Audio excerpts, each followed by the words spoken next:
Once again, it is indeed your boy Tim, handsome liberal. I'll go ahead and so crow and make my screen look the way it should. Apparently, I'm having a bit of a problem with it, but you can kind of see where we're going with this. President Trump has had a record setting night. So, what we're going to be asking is simple. Are the Democrats getting it wrong? Is it perhaps time for the Democrats to rethink their strategy? Um, I guess one of the things we'd have to ask, because I think the border is becoming a far greater issue than a lot of folks on the left perceive. So I'm going to start out by asking that issue to you folks out there. How important is border security to you? If you get to judge it on a scale of 1 to 10, 10 being super important, how important is border security to you? Now, question because there's a whole lot of metropolitan areas, whole lot of cities, rural areas where they're not having any issue with immigrants coming to the country, legal or illegal. But make no mistake about it, a state like Iowa that's nowhere near the border, and when asked what are the most important issues, border security, controlling or getting the border under control, securing the border, number one, it actually the economy in a state like Iowa. And I see in the comments, I'm seeing folks coming across with all sorts of numbers. I see a 4, I see it. We're asking, scale of 1 to 10, 10 being of utmost importance. How important is securing the border, getting this immigration under control to you? I see folks giving numbers all up and down the scale. And I do see I only see 110, only 110 from Chris, because in Iowa, that was the number one issue. Now, as I stated earlier, there's a lot of towns that are having no issue with folks coming across the border. So it is a surprise how serious this has gotten. I mean, I live in, Cheyenne, Wyoming, among Republicans. The opinion is media you watch can make certain issues more important. I do believe when it comes to right-wing media, seeing issues about immigrants coming to this country all day, every day. A lot of the things you see on right-wing media are not happening. Chicago's a very liberal city, but it's all over right-wing media. I never can understand that. But with the victory that Trump had, the seismic nature of it, record-breaking victory that Trump just yesterday in Iowa, I wanted to get on here and ask the question, is it time for liberals, folks on the left, to start acknowledging that this could be our next president this time next year? That Trump could absolutely take the entire thing. I mean, what he did in Iowa, now I understand there's New Hampshire, which is far more independent, leans a little bit more left in Iowa, but that victory in Iowa is record breaking. What say you folks? Is it time to start considering that Trump possibly take it all? I'm considered President Biden is not the guy to competition. Should the liberals consider maybe propelling someone else to go against Trump? Or do you feel confident that Biden can beat Trump for a second time? Do you think Biden is the guy to do it? Remember, Biden will be, he's 81 now. So Biden will be, I believe, 82 years of age. Now, remember, Trump is no spring chicken, but Biden is certainly older than Trump. I think Biden has 3 or 4 years on Trump. But is Biden the guy, or should the liberals consider someone else? This has been a rough day, folks. For folks who lean left, this is a lot of media trying to spin this to suggest it wasn't that great for Trump, or Trump only got 50 some odd percent of the vote. He's an incumbent on the Republican side. He should have done better. And look, you can spin this any way you want. That is a huge fucking victory. There's a reason why it is a record-breaking caucus victory. It's huge, even if folks on the left try to spin it. But does it mean anything? Is it like we're going to go to New Hampshire and then start thinking, well, maybe what happened in Iowa wasn't that great? Remember, Iowa went for Ted Cruz in 2016, and Marco Rubio. They all were beating Trump in 2016. So he didn't win Iowa in 2016. Ended up winning the election. So winning or losing Iowa doesn't always the tell. But we're talking of 98 out of 98, and the one county he lost, one vote. So he came in essentially 2 votes shy of winning the entire state, every single county. If he had two more, well, if he had votes, would have actually won. But are we to believe that the folks that didn't show up were more likely to vote for Romney, Nikki Haley, or Ron DeSantis? Who's to say turnout had been greater Trump sample size of what normally would show up? If the sample size votes for Trump in record-breaking numbers, if you expand the sample size, perhaps you might expand the record of ass-kicking that he does. I'm just telling you, bringing it up that way. But does this mean anything with him taking Iowa? Like I stated, New Hampshire's next. Ron DeSantis has already, for the most part, conceded New Hampshire. He's down in South Carolina. So Ron DeSantis is not a big, he's not going to really try any of these more independent or left-leaning areas. He went straight to South Carolina, which, by the way, is Nikki Haley's backyard. I believe Ron DeSantis will probably end up behind Nikki Haley because she was the former governor of that state, and Nikki Haley will probably end up behind President Trump. But we'll see. All right, looking in the comments real quick. Iowa does not represent the country, says Crystal. I agree with that. I certainly agree with that. Iowa is mostly white evangelicals. However, there are almost everywhere you go, there are going to be folks that say that area does not completely represent the country. I get your point, though. I do get your point. However, keep in mind, Iowa being mostly white and has a large evangelical base, even though that doesn't represent the entire country, it represents the majority class in the country.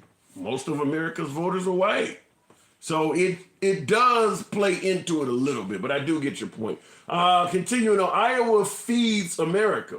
Yeah, true. That part is true.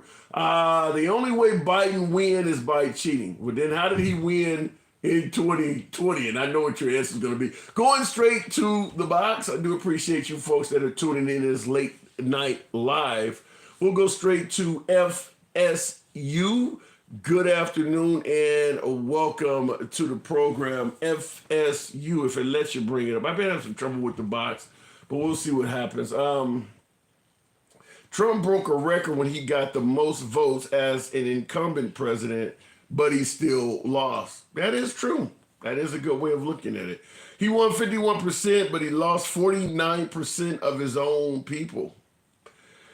Well, let's be clear. If Biden was to caucus against Gavin Newsom, he wouldn't get anywhere near 100% either. But does that mean he lost his own people? No, it just means there are liberals that would rather see Gavin Newsom. But if Biden wins the caucus and then it comes down to Trump versus Biden, all of the folks that voted for Gavin Newsom are going to support Biden and go after Trump. Same thing what you're talking about. You're saying that Trump got 51% but lost 49% of his own people. Out of that 49% that did not vote for Trump, picked Ramaswamy or about to call her Nikki Haley or Ron DeSantis, out of that 49% that didn't pick Trump and they picked one of those other candidates, when it comes down to the general election and let's say it's Trump against Biden, a large portion of that 49% are going to go back to Trump. So he didn't lose 49%. 49% sees a potential more favorable candidate in Ramaswamy, Haley, or DeSantis. But they're still likely to pick Trump over Biden. So he didn't lose them. Looking in the comments, the person that says Iowa doesn't represent America, that person doesn't represent me. Says ride the dump trucker or dumper truck. And that's what I was trying to say is that no matter what area of the country we're talking about, there's always going to be people that say that area doesn't represent them. I was watching the Five earlier today, and Jesse Waters on the Five made a good point. For I think a liberal network pointed out that Iowa said something very similar. Iowa doesn't represent me. And Jesse Waters pointed out that, in Iowa, it's mostly white and evangelical. But if you go to South Carolina, where Nikki Haley's from, black evangelicals are overrepresented. California, Hispanics are overrepresented. And that's the point that I was also making is no matter where you are, it's likely to have people saying that state doesn't represent me. There's no way around that. That's fine. I wasn't talking about you, says Chris. I have a question. How can you be in court for his stuff and still run for president? Jerome Baylor, because the law allows it. I will state this, and I'll go right back to the box. I won't talk long, but I'll just say this. I do believe that after Trump has either served a second term, got out of politics, or, God forbid, passes on, or whatever the case may be, there will be future anti-Trump laws. I do believe that Trump has pushed the envelope in ways that the founding fathers never intended. Like for what Jerome Baylor is asking, how can you be able to run for president while you're in court for all of this stuff? Nobody ever expected that to happen. So they never made a law against it. But I do believe once Trump is out of the picture, you will get bipartisan support that agrees with a host of things. First of all, if you're charged with a felony and you're dealing with that, you can't run for president. You certainly cannot run for president if you've been convicted of a felony. You absolutely cannot run for president if you are currently incarcerated. Right now, you can run for president while all of that's going on. And you're not going to get a change to that law while Trump is seeking the office. But once he's out of the picture, I don't think anybody on the right or the left side of the aisle is going to be fighting for a convicted felon to run for office and serve. After all, it makes no sense that as a felon, you can serve the nation's highest office, but you can't vote for the guy to go into the office. You literally can't vote for yourself, but you can win. How does that make sense? So I do believe once Trump is out of the picture, they will pass all of the laws I just stated. And if you are convicted of a crime while serving as president, you cannot pardon yourself for said crime. The founding fathers never expected anybody to try this stuff. All right, going back to the box, we'll keep it moving with FSU or Ed. What did I pick up? Had a trouble with the box on the last guest, so we'll see what's going on here. Ed, good afternoon or good evening. Can you hear me there, Ed? Oh, I hear you fine. Can you hear me? Yeah, loud and clear. So what do you think? What do you think Trump's historic victory, at least at the caucus level, what do you think it signifies? Well, obviously, historically, whoever wins Iowa doesn't mean much. But at the same time, we have never had someone unilaterally leading the polls to this degree. So one would say that Nikki Haley and DeSantis are kind of just fighting for the sake of it at this point. They've already, they're in too deep with their donors that they just think they should just make a run of it anyway. Well, Ramaswamy had no problem dropping out and endorsing Trump in the same damn sentence. Yeah, 5%. You get 5%. There's no reason to stay in the race. Yeah. But you get 20%. You get in Nikki Haley's situation, her state's coming up, even though it's looking like she's going to get mollywopped there. New Hampshire looks like it might be a coin flip. Yeah. But aside from that, it's looking like it's going to coast Donald Trump all the way.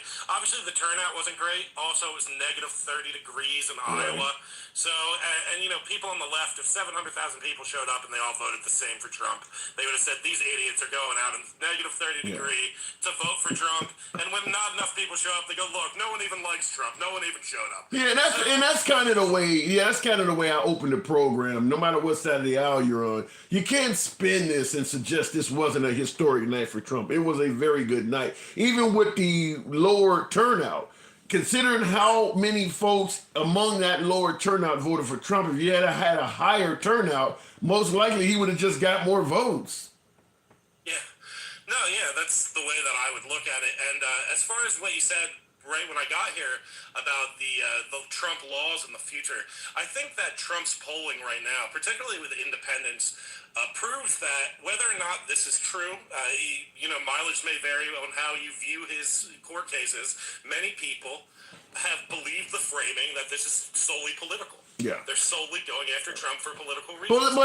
But in regard, now I do believe some of it is political. Certainly some of it, like for instance, his second defamation suit with E. Jean Carroll, that ain't political. That's him talking shit. But what I will ask you is this: once he's out of the picture, and there is nobody who is currently undergoing what folks view as a witch hunt or anything like that, do you agree with me that both sides will agree from that point a felon can't run for office or a guy that's incarcerated can't win, can't be president? I mean, I think that maybe both sides will land on that, depending on where we are 4 years as a country. That being said, I think that someone that's a felon should be able to vote and should be able to run for president. That's my view on it, my personal view. But obviously, if you're in prison, that is going to cause a problem. So right. What about pardoning? What about pardoning themselves for the crime they committed? Pardoning yourself for the crime you committed.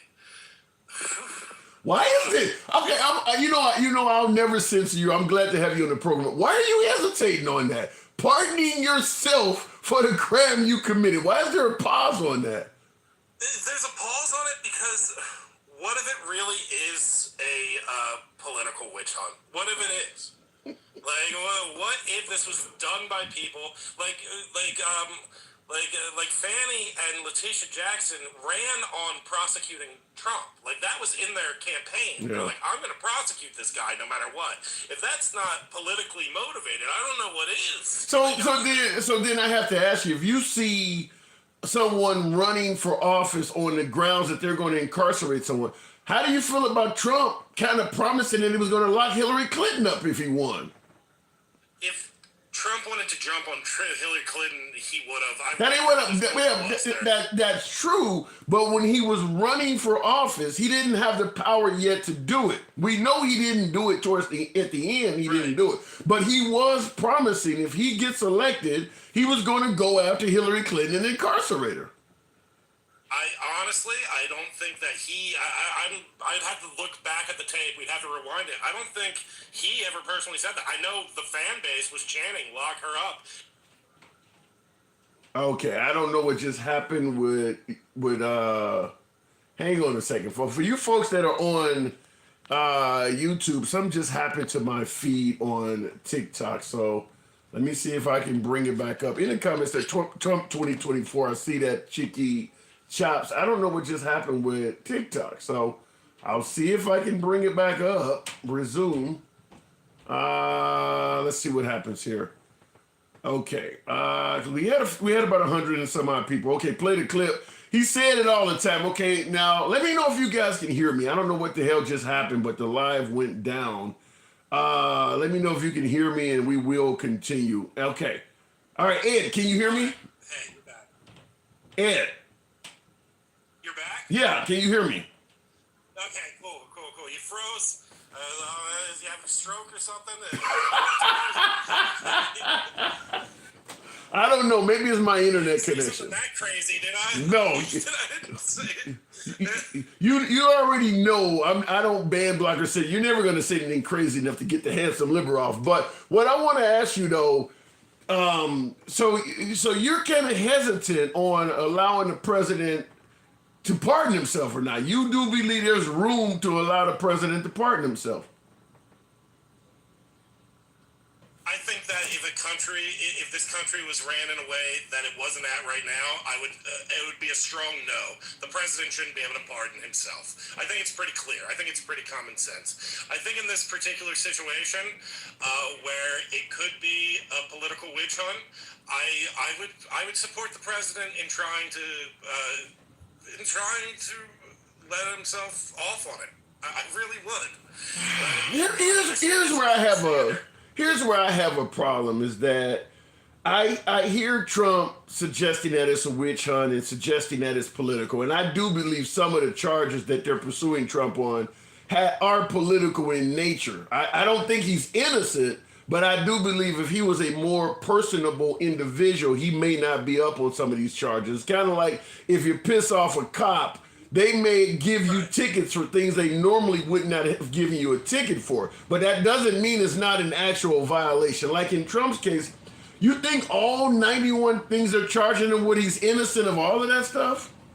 So, when you look at, well, first of all, in Georgia, I think that they're misusing the RICO law in general, not just the charges, but I think to have all these people together as a crooked organization, a criminal organization, is just flat. But do you think they're innocent, though? Individually, I'm not sure. Okay. But that's the problem. It should be individual.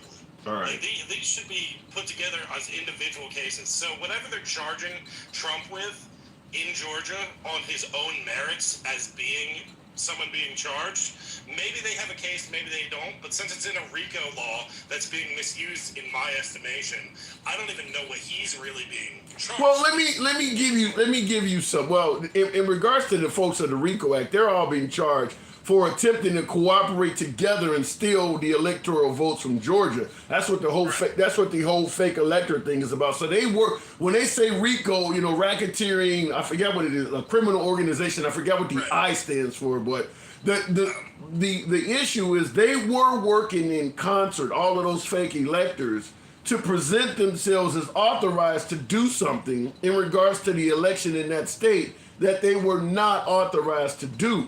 So they were working together, which is kind of what a RICO is about. They were working together as a criminal organization.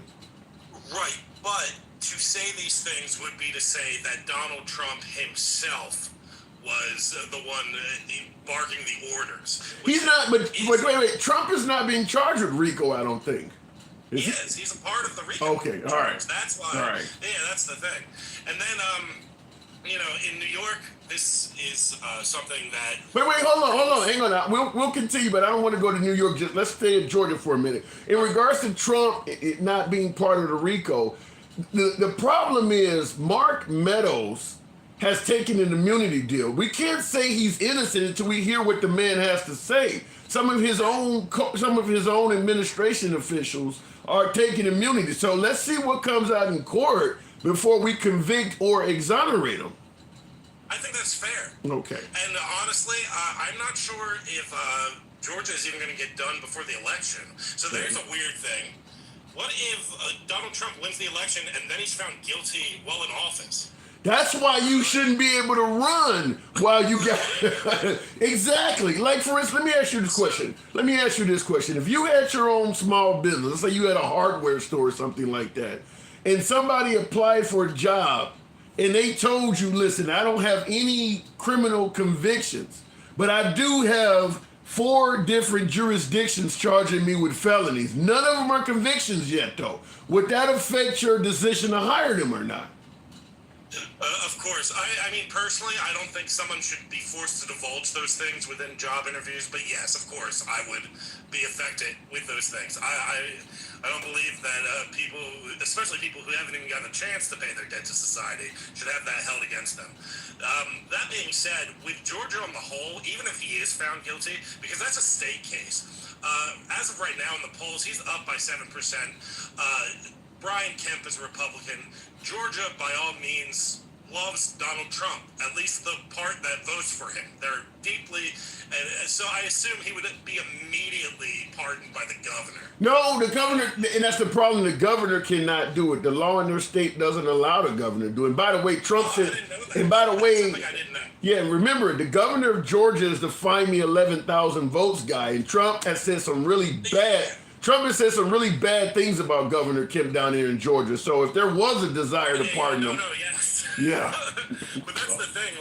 A lot of these Republican governors and people in Congress and Senates, they're willing to hold their nose. And you've seen what he said to Ted Cruz's wife, and then Ted Cruz's best friend. Why? You see what these worms are willing to do for a little bit of dirt, and that's essentially the situation.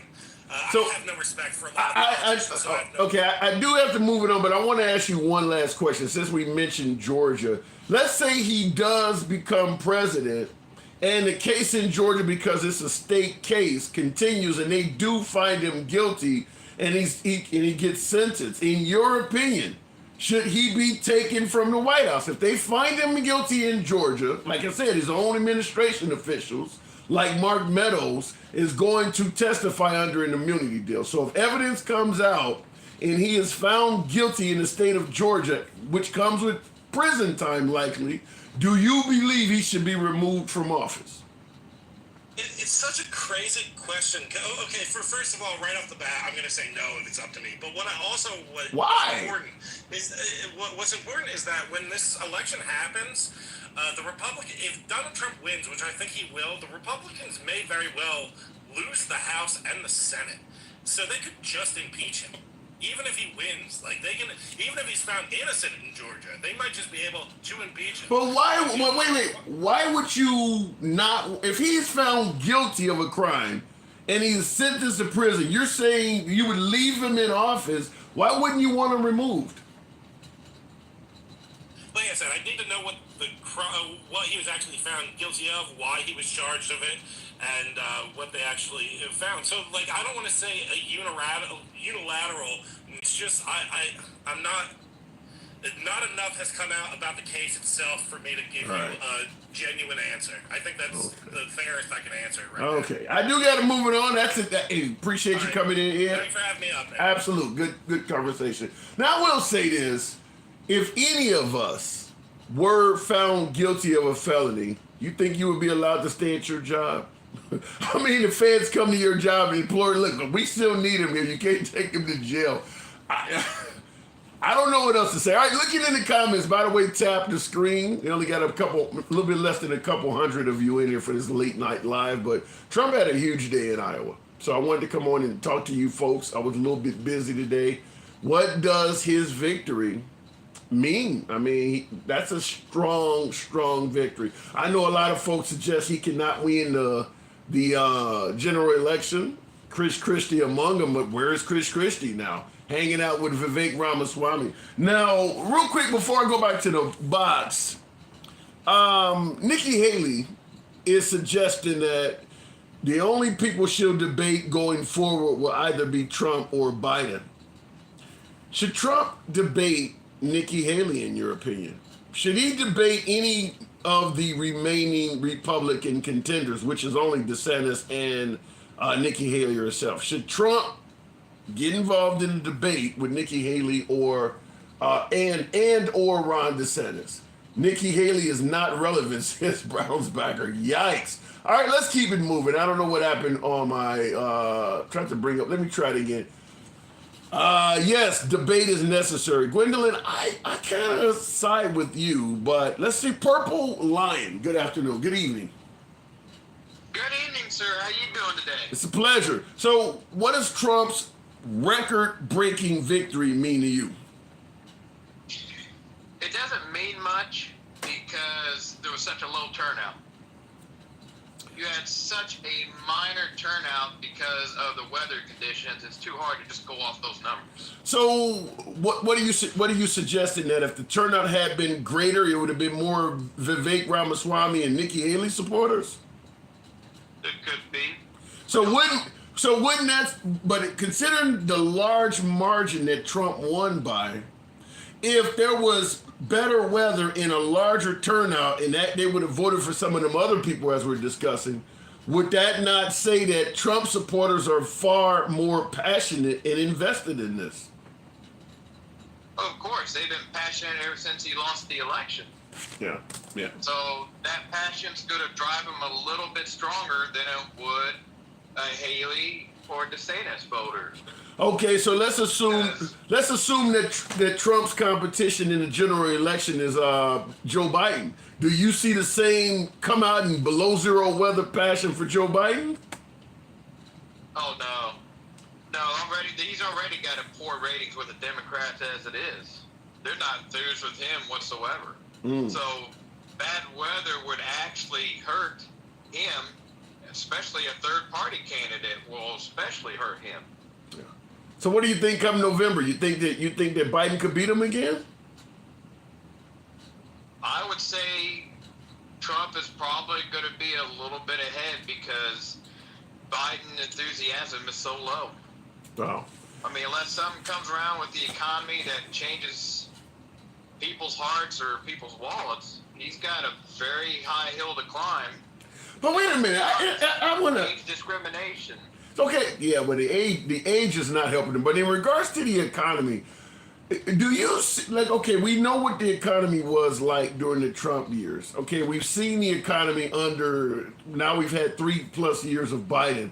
But right now in January of 2024, do you still see the economy as that horrible that if you compare the economy of January 2024 to the economy of January 2023 or 2022, is it really that bad right now? Absolutely. And the reason why, I'm in the trucking industry for Okay. FedEx. Right. And we are the key indicator of the numbers in the trucking industry of how the economy is doing. Okay. We're the 6-month out indicator, and it's not very good. And you're going to see by the numbers that we're seeing is another downturn in the economy coming soon. That's how soft the numbers are. Well, so you're saying you see a downturn. You're thinking the economy is about to get even worse. Correct. Okay, and you could be right. And I see in the comments, Mark is saying, yeah, okay, fair enough. We'll talk about that. But what I want to ask is this, because during Biden's term, we've been promised a recession was going to happen his whole term. That has not happened. I mean, even though we don't favor the economy right now, gas prices have dropped. I mean, the cost of goods and services, groceries, even though we don't like where they are now, you haven't seen any turnaround at all? No, actually, it's still continuing to drop. I mean, compared to the numbers that we had in the first 2 years of Trump compared to where we're at now, it's night and day. We're down 20 to 30% compared to them numbers. So you haven't seen any drop in the price of groceries at all over the 3 years of Biden's term. After the incline, yeah, you've seen some drop, but it's not enough to where it was beforehand when it raised up. Right. Because people are still struggling with the numbers that's at the gas pump and the stores and anything you buy. Any kind of goods you buy, the price is still a lot higher than what it was pre-Biden or pre-pandemic era. Yeah. And you believe that the economic numbers are definitely Biden's fault? It may not be his fault, but when you're at the helm of the ship, you're going to get blamed. 100% That's agree. just reality. 100% agree with that. Do you think okay, and I don't disagree with that at all. He's the president. It's happening under his watch. He gets the blame because if it went down, he would take credit for it. But if Trump came in, do you think Trump could actually get this stuff under control? I mean, I get the notion that we need to get rid of Biden because the economy sucks. But if Trump was reelected, do you think he could actually get this stuff under control? That's hard to tell. He might be able to stabilize it, maybe. It's hard telling because he's such a wild card. Yeah. Going in there compared to his first term. Fair Because enough. his first term, he was a businessman. Now when he comes in there, he's got vendettas. So his second and last term, he can do whatever he wants. Yeah, that's kind of frightening, isn't it? I mean, to have a commander-in-chief that's actually, as opposed to trying to get the country under control, is out, seeking vendettas. Does that not concern you at all? I'm a Republican, and I won't vote for him because he's coming into it like a dictator more than a person who's trying to turn the economy around. Wow. So did you vote for him either 16 or 2020? In 16, I did. In 20, I did not. Why didn't you vote for him in 2020 after a good economy? Because he's nuts. Okay, I need examples. I mean, folks favor the gas prices. They like the fact that there were not a lot of wars breaking out. What makes you say Trump is nuts? His mouth. Yeah. If he was a mime, he'd be one of the greatest presidents. Sound like something I once told my ex-wife. So at the end of the day then, shit, I mean, Who do you favor? I mean, obviously you don't favor Biden. If you favor Vivek, I mean, well, he's no longer in it. You favor Nikki Haley or Ron DeSantis? I was a Chris Christie fan, but I did not like the way he was doing the abortion and raising the age for Social Security. Wow, so you're not very. And by the way, Sunshine, yeah, thank you for that hat and mustache. So you're not very far to the right. And if you're supporting Chris Christie, you have a problem with the pro-life rules that are coming down the pipe. You're certainly nowhere near far right. You're pretty close to the center, sounds like. No, I'm close to the center. Okay. Last question. Exactly. Last question. To me, Yeah, last question. Do you think 91 charges, is it 91 charges, are they politically based, or you think he's guilty of any of this stuff? he's guilty of some. I think the number's been expanded politically, but he's also guilty of maybe not half, maybe a little bit more, but oh yeah. You believe that? You believe those charges alone, should they disqualify him from being president? If they would expedite it, yes, because rule of law, you're innocent until proven guilty. Right. And they're taking way too long. Right. But But we need to move that quicker for that to happen.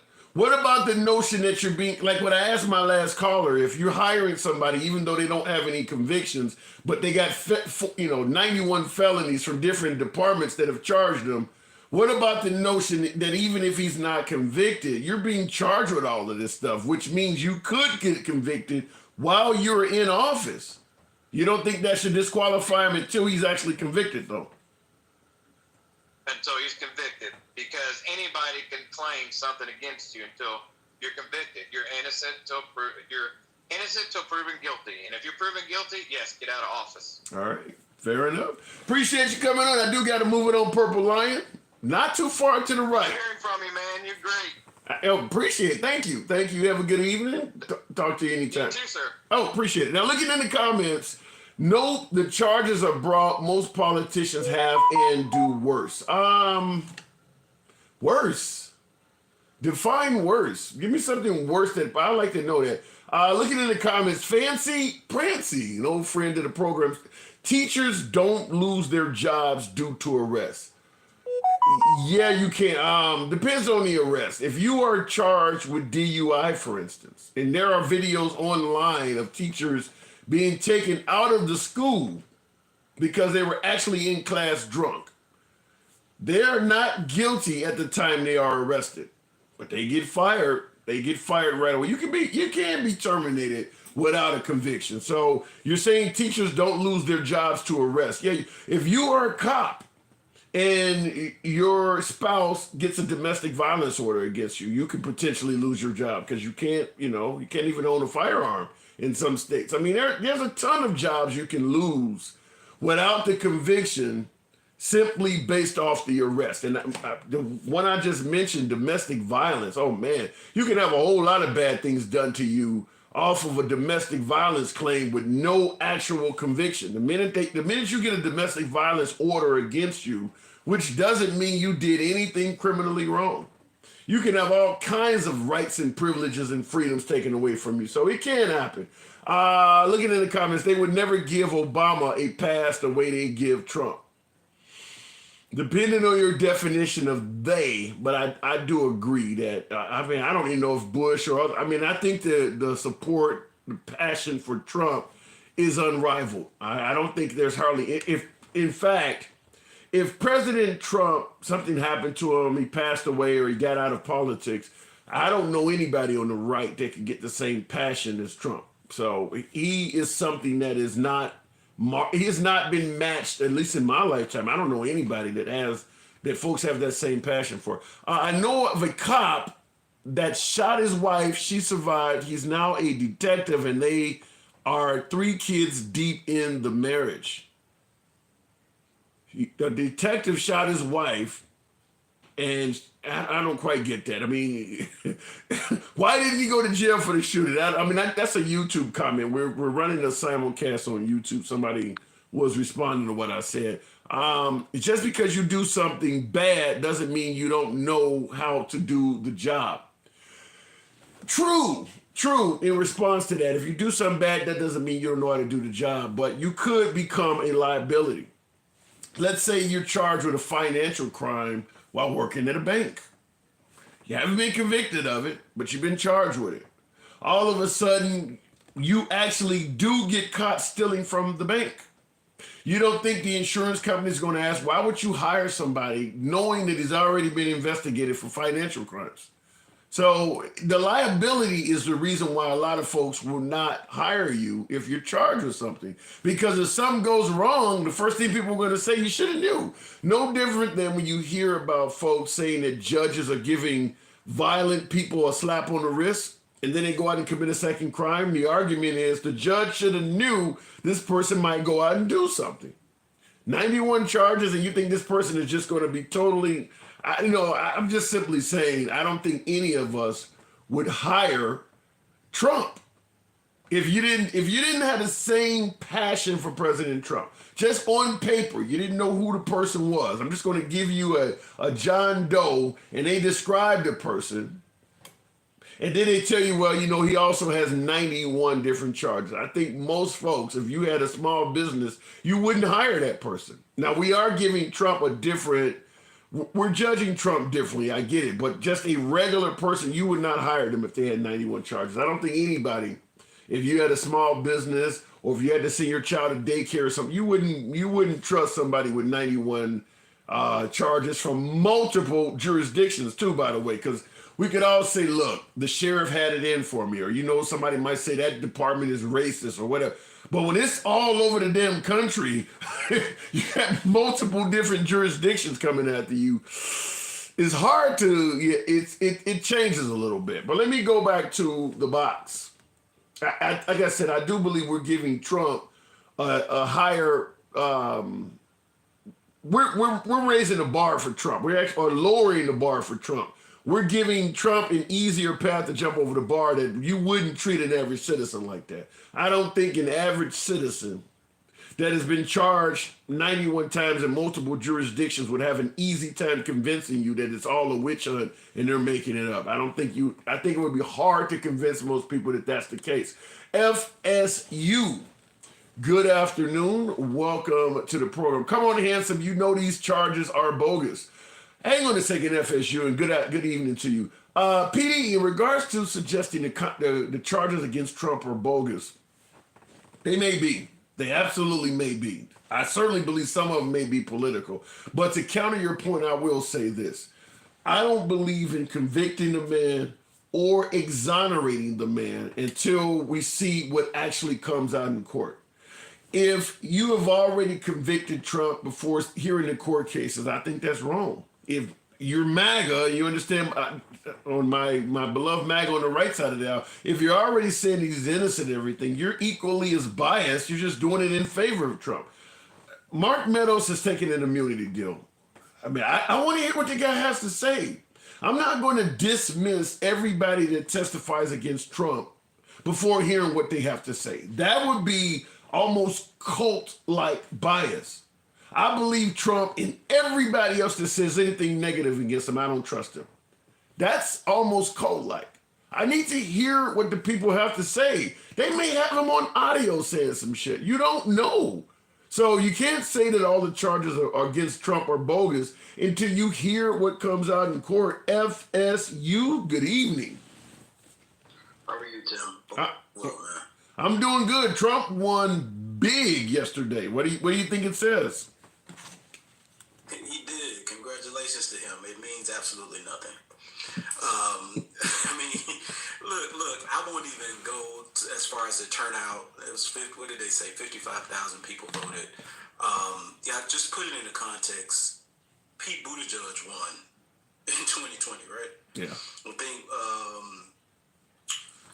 Let me interrupt you. Let me interrupt you and say this. I do agree with you that Iowa does not normally dictate what's going to happen, but this man is going to win every state. I mean, he's going to win in. Listen, I don't want to diminish a state or the voters in that state, but what I will say is Biden, I don't even think he came in second or third. I think he came in fourth and he won the presidency. Good point. Good point. And same thing with Trump. Same thing with Trump in 2016. Rubio and Cruz was ahead of him too.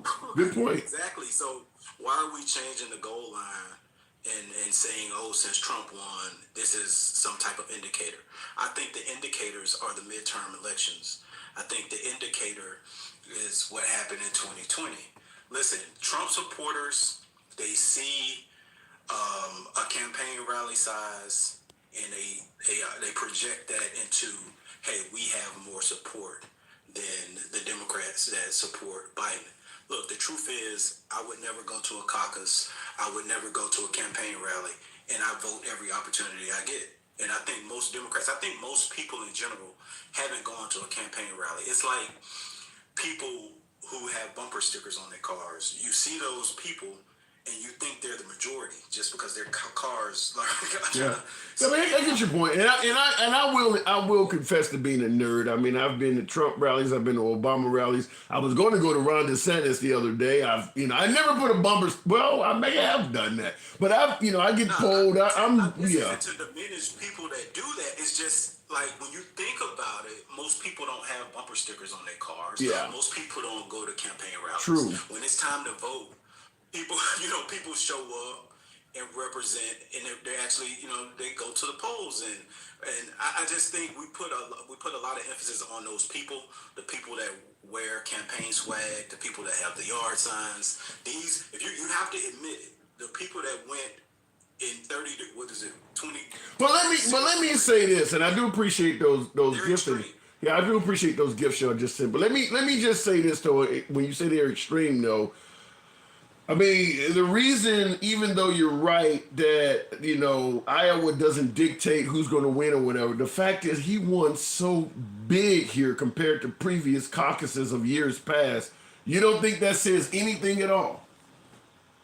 I think when you take the sample size into consideration, the number of people that voted, I don't. But listen, I think we're in uncharted territory where those people have clearly, if I don't know anything, I know that his supporters will support him regardless. They come on your show pretty much every day and say, listen, I don't care what he's charged with or even what he's convicted with or to.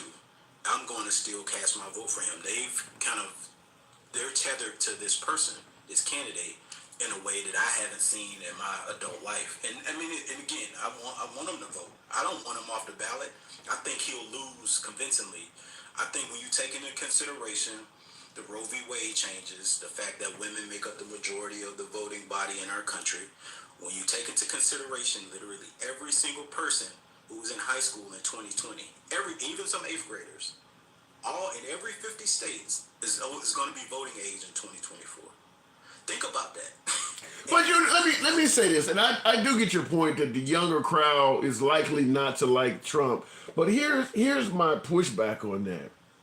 When you look at abortion rights, the liberals talk about how bad it is since they've rolled back Roe v. Wade. Oh, the elephant is Buckeye. Shout out to your boy. Got me looking like a fucking elephant. Thank you. Buckeye's a friend. Now, the issue I have is this, though. When we claim that they're not going to support Trump, we bring up some of the issues that Trump, has been involved in. It goes against what a lot of young folks stand on. Dude, there is a lot of women that are MAGA in supporting Trump. So if abortion was so damning to the Republican Party, how do you explain it? There's a lot. I mean, Trump. There's no shortage of Republican women. I went to a Trump rally. Like saying there's a lot of Caucasian men that support Biden. There are a lot, but the majority of Caucasian men lean right, and the majority of women historically have leaned left, and particularly with these changes. And we've gotten small, like real numbers from these individual states that have had elections since the midterms, and these went overwhelmingly to the left. They swung left. So again, Tim, I can't wait till November. I can't wait to cast my vote. I hope everybody does the same. I disagree with the guy who called about Georgia. It's real funny when you bring up these state cases and then you kind of hold their feet to the fire. They get numb. They don't know really about the details. Well, as you stated, they're not interested in locking them up no matter what. But I do got to move it on. We'll see what happened in Georgia. But you do believe, just to make sure I get clarity, you do believe these charges should disqualify him. I I think, particularly the Georgia case, election interference is serious. I can't wait. I know they've gotten some guilty pleas already. I'm interested to see what comes out. But yeah, I don't want a state to say, hey, pull him off the ballot, just like I don't want people to say, hey, this person is too old to run. I think that's over legislation, but what I will say is I want the states to decide. I think they will.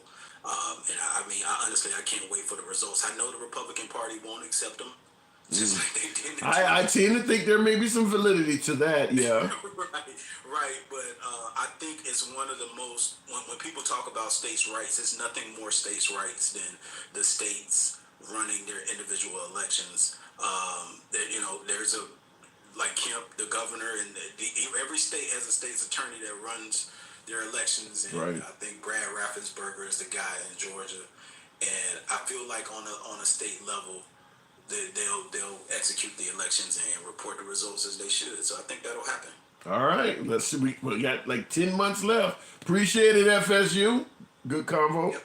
All right, moving program on Buckeye 404. Buckeye, shout out to you. Definitely did not go unnoticed. Buckeye, certainly a friend of the program. Always a pleasure. Looking in the comments, how is it over-regulating if that's what the Constitution says? Aflala, I don't quite, I know this is in reference to what we were just talking about. I'm trying to figure out the context of that.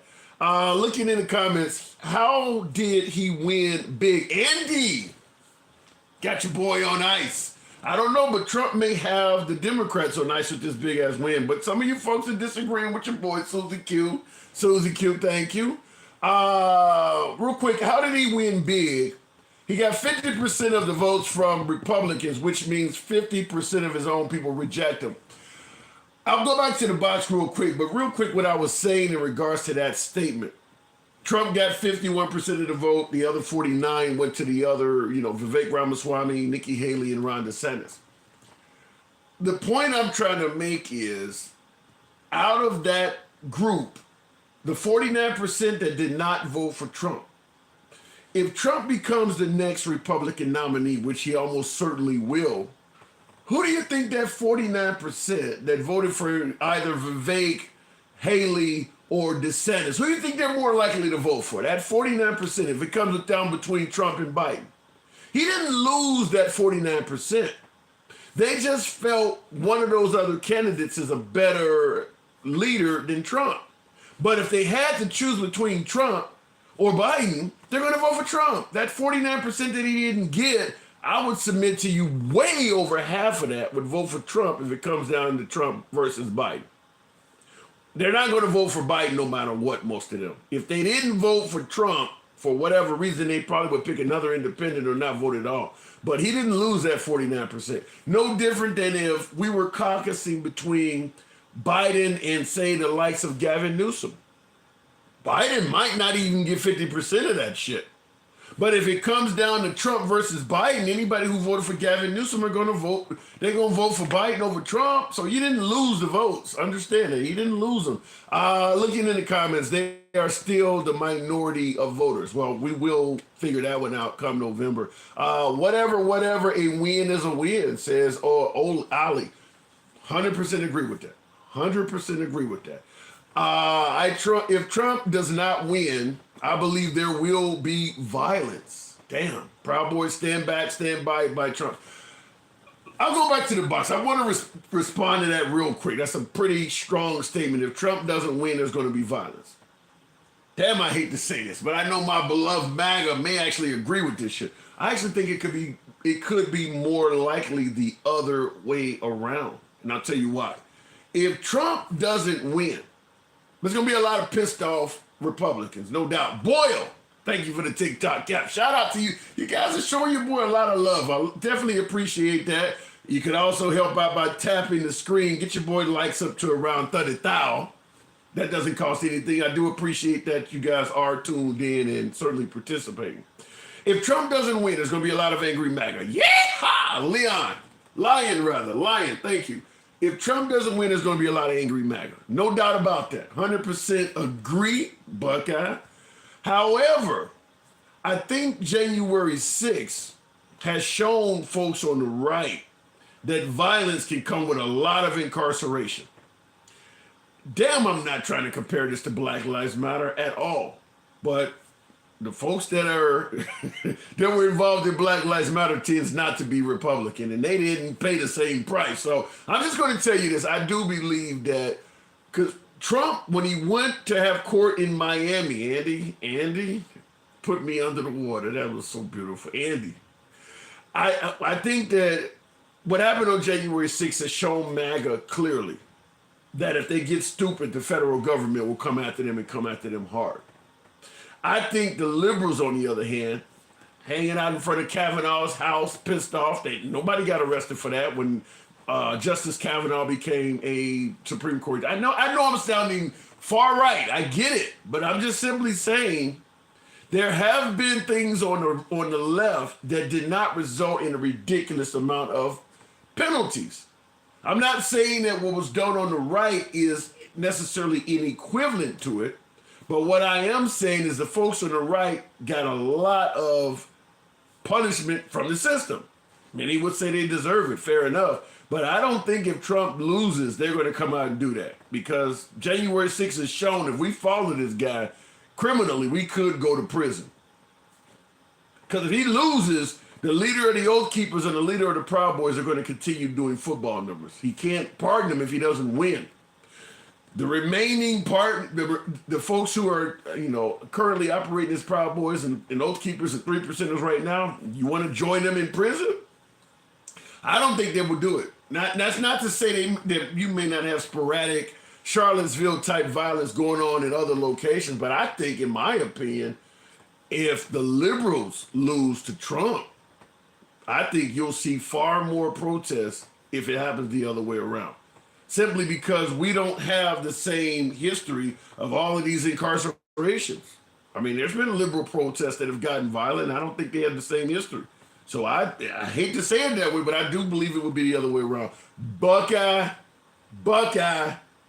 Shout out to you. Moving on to the bots. Andy, good evening. Welcome to the program. When Democrats spread shit on the walls of Congress, well, they haven't done that yet. They haven't done. Andy, good evening. Hello. Hey, how are you? I'm doing good. What do you think? What do you think when we talk about Trump losing versus Biden losing? Which side do you think is more likely to be violent? Oh, the right. They've already shown that. Okay, but the prison, the incarceration rate for January 6th, you don't think that taught them a lesson at all? No. Okay, all right. So at the end of the day, Trump wins Iowa, as you see on the screen behind me. Does that signify anything to you? I would like to point out that out of 700 caucusers, they only had 100,000. Out of 700,000 caucusers, they only had 100,000 turn out. And Haley's voters, half of them have already said they would vote for Joe Biden over Donald Trump if she's not the candidate. Let me tackle that. But before hang on a second. That was at a caucus done there. Let me tackle that. But let me tackle that question about Haley's voters. But before I do, I like to point out comments I find to be kind of humorous. Eon3791 in the comments says Iowa was rigged.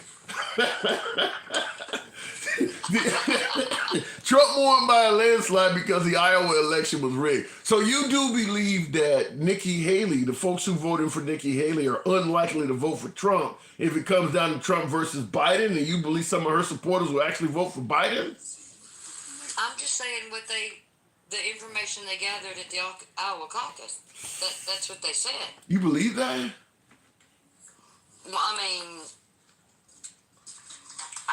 Haley and Trump are very different, and I think that even though Haley doesn't want to admit it, she supports the old guard and bringing back things to normalcy, and Trump represents the party of the extreme. So, yeah, I do.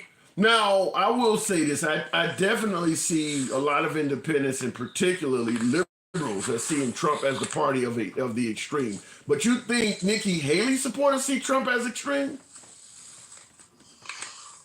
I think that, I mean, there's a reason why they picked her over him, and I don't, have any reason to doubt the people that the Iowans gave an impulse to while they were there. So, you know, Yeah, I don't. That's. I'm not one of these who see a conspiracy behind everything. I truly believe that, there are a lot of Republicans who, they're in our Democratic wives all the time that are talking about they used to be Republican. They even voted for him up to 2020. But after what happened on the 6th, there's no way. And a lot of them are veterans. So let me let me present it to you this way. Then. So, because I hear your take on the Iowa caucus. At the end of the day, do you think Trump can beat Biden again? I mean, Biden can beat Trump again. Don't run away in the comments with that. That was a mess up. I do. Okay, so you do. So even with the passion towards Trump among his people probably being 10 times more than the passion of liberals for Biden. I mean, there's not a lot of love. Have you seen how much money Biden's taken in lately? Yeah, but is that Biden? Is that support for Biden or is that anti-Trump money? Not that it really matters, but I mean. Well, I don't know, but Trump went after one of the Koch brothers, and I think that was bad policy for y'all. I mean, for the Republicans, because the Koch brothers has funded quite a bit of their. Oh. Yeah. And to go after them for supporting Nikki Haley, that's just not smart. And the other Republicans will suffer because of it. Yeah. Because he won't be as likely to dole out money to other Republicans. And Trump's not thinking about them, he's only thinking about himself. If Trump is only thinking about himself, why do you believe so many folks that support him thinks he's thinking about the country? Because he says the quiet parts out loud. Examples? Yeah! Thank you. His opinion about immigrants. Well, Opinion about people that don't look like him. well, let me play devil's advocate. Now, you say what he says about immigrants. Now, he believes the border should be secure. Do you think Biden is doing a good job at the border?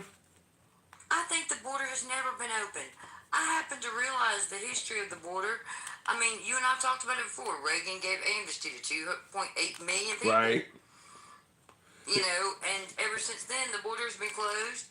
Obama and and Biden both had more arrests at the border than Trump did. Yeah, but I don't. Arrests mean that they're stopping people. It doesn't mean we're just letting them flow through.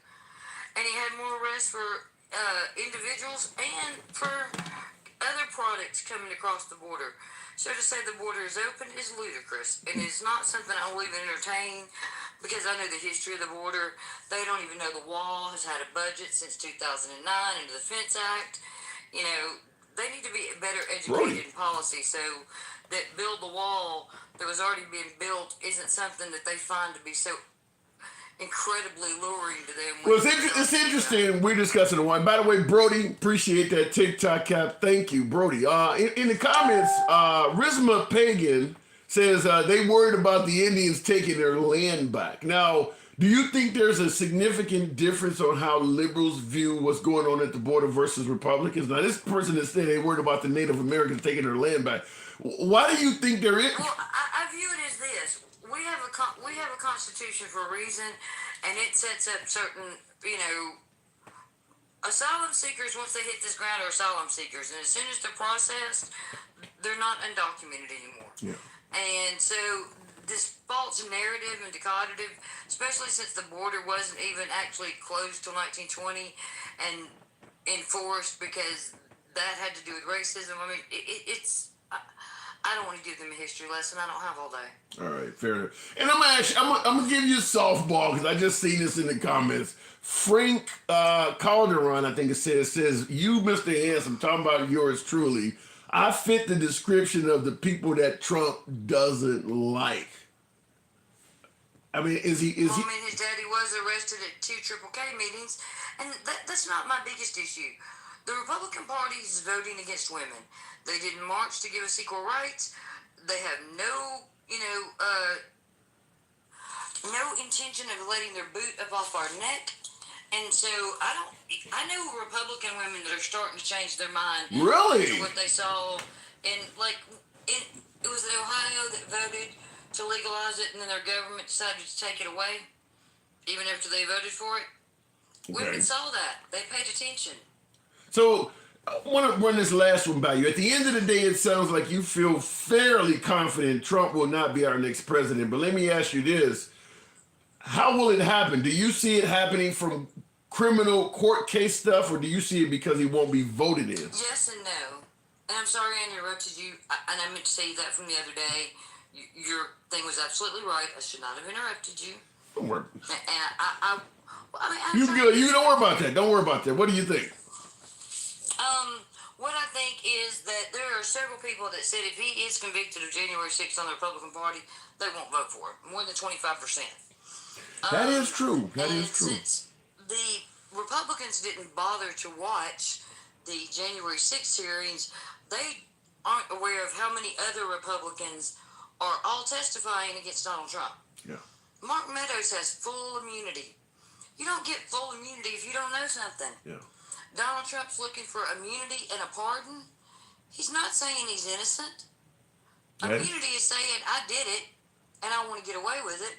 And a pardon saying, I'm going to plead guilty, but I still want my record cleared. You know, you do make You a don't good. get a pardon without pleading guilty. Yeah, you do make a good point when it comes to what Trump is being charged with. You're hearing it's political. You're hearing it's a witch hunt. You're hearing, as you say, I should be able to pardon myself. You're not hearing I'm innocent. That is true. He's not really. He's pleading. What did he say? I should have immunity, presidential immunity. One thing that he's not really saying is that I didn't do this stuff. That is a good point. That's right. All right, Andy. Enlightening this And evening. one last thing. Sure. When you look at what the Republican Congress has done, basically they've spent an entire year not writing policy for the American people, but trying to see why. Yeah. Because, I mean, Matt Gaetz and Jim Jordan and the rest of them, no, they're all in it up to their eyes. That's why when Mo Brooks turned in the list of the pardons, they all freaked out because they all knew their name was on it. Yeah, but remember And Trump's then you got job. audio. But remember, Trump is going to drain the swamp, and Congress, even on the Republican side, is the swamp. They're not voting for the Republican; they're voting for Trump. Yeah, well, apparently between him and Roger Stone, draining the swamp includes eliminating Eric Swalwell or Nadler, according to Roger Stone, on a video. Yeah. All right. I mean, that's a new level of, because that first question you asked me, that was the first thing I thought. I don't see the Democrats finding, on a hot mic anywhere saying, hey, we need to eliminate one of the Congress people on the right so that the rest of them will be afraid. I just don't. That was bad. That was bad to hear that. That was the. I mean, Obama's been caught on the hot mic, but I mean that's years ago. But he didn't say nothing like that. Wow. All right. Yeah, that's crazy. Appreciate it, Andy. All right, looking. Anytime. Have a good one. All right, looking in the comments. What the hell did I just hit some? But in regards to that comment, the individual said, I fit the description of people that Trump doesn't like. Wow. Good God, Tim. Get this woman back in the kitchen, please. Gen Xer, friend of the program, but damn, that is a sexist comment. Why are you suggesting Andy, who always a pleasure talking to Andy, why would you suggest she needs to be put back in the kitchen, mama? That is wrong on every level. That is very sexist. And as Andy was stating, you're losing women voters with that stuff. Pay attention. And I see Andy responded by saying, thank you for proving my point about MAGA. So she did follow you up. Scared of intelligence, says Twin Mom. Tap the screen. I haven't been soliciting it for a while. Trying to get up to about at least 50,000. It's a bit to ask for a 300 plus size audience. It's a late night live. Trump won by a lot. That's what we're out here for. Look, we can spin this whatever way we want. You didn't get 50% of the Republican votes. Only a small audience turned out. Whatever the case may be, it's a historic victory, no matter how you spin it. I watched the NBA finals during COVID. Nobody was in the stands. It looked different. But at the end of the day, a championship is a championship. It looked a little different than the other ones. Not a lot of people showed up. The crowd wasn't there. Crowd wasn't in it because there wasn't anybody in the audience. Whatever. It's still a win. It's still a huge victory for what Trump did. And yeah, I see in the comments, Eon said the Lakers. Yeah, it was really weird watching that year. Nobody in the audience, they got advertisements over the seats, but a win is a win. A win is a win. President Donald J. Trump make our country great again 2024. Yeah, that's what he's promising to do. Buckeye is on fire today. Buckeye, I really appreciate you this evening. Thank you with the lightning bolts. Thank you. And the eyes. And the eyes. Got your boy looking like a green-eyed monster. Going back to the bots, we'll continue the program on with Insane in the Brain. With a shout out to, what is the weed smokers at? Cypress Hill. Cypress Hill, Insane in the Membrane. Doesn't seem to be coming up in the box, so give it a second. What up, bro? Hey, what's up? I don't know. I can't see you on the thing, so I don't know but I can hear you. Yeah, I can hear you well enough. So I wanted to ask the question, does Trump's huge record-breaking victory mean anything to you? No, it's just optics, man. Like, people will soon get it. The man he's not going to lose. This win is going to turn into even bigger wins. The court cases are going to be even more wins. I mean, people will actually start to realize at some point maybe he's not the problem. They're only going after this person like that so much because he has the dirt on them. Why won't he wait a minute. He's been in office for 4 years already. Why won't he release the dirt? Why are you still holding dirt 5 years later? You promised to drain the swamp. Why didn't he do this stuff? Well, I mean, because, nobody wants to accept the truth. Look at it. We go through this all in our lives, Nobody wants to accept the truth, so we're not ready to accept the truth. And, I mean, you might be older than me. I'm in my 30s, so okay. I'm older. 40 plus. Yeah. Nobody wants to accept that they've lived 40 plus years and everything in their life was a lie. So then what is the purpose of promising to drain the swamp if at the end of the day you're going to say nobody can handle the truth, kind of like Jack Nicholson in A Few Good Men, you can't handle the truth if you're not going to do anything. 4 years in office, he's going to drain the swamp. After serving, you do not drain the swamp, and your response is, well, because you can't handle the truth. Then why make the promise? It's deeper than that, bro. Because at the end of the day, it's up to the people. It's up to the people. His job is to expose the government to the people. If the people are not, with all the signs that he's showing and that he's not showing, and they still don't get it, then that proves him even more right. So let me make sure I get clear. Hold Okay. on. Which is not his problem at the end of the day. That's our problem. So let me make sure I get clarity. What do you think he meant when he used the phrase, I'm going to drain the swamp? What did that mean? That means I'm going to get justice for all corrupt politicians. Simple as that. Okay. He served 4 years. He can only serve a total of 8. So he's already completed, if he gets reelected, he's already completed 50% of his time. Who's been drained so far? I mean, how do we know who hasn't been drained? And that's the thing, it's all about discernment at the end of the day, right? At some point, everybody should have a moment to be like, yo, why are they coming at this man so much? And then, you know what people like to call the rabbit hole. Let's use that to be politically correct. You go down the rabbit hole, just one rabbit hole, you might actually get it. You might get all the questions that you might have ever had. They will finally be answered. It will all make sense. You're giving me a whole lot, but at the hold on. I went years, right? I wasn't even following politics, right? But every time I turned on TV or anywhere I went, I heard about Donald Trump colluding with Russia. And then I later watched the impeachment hearing, and he got found not guilty. And I'm like, damn.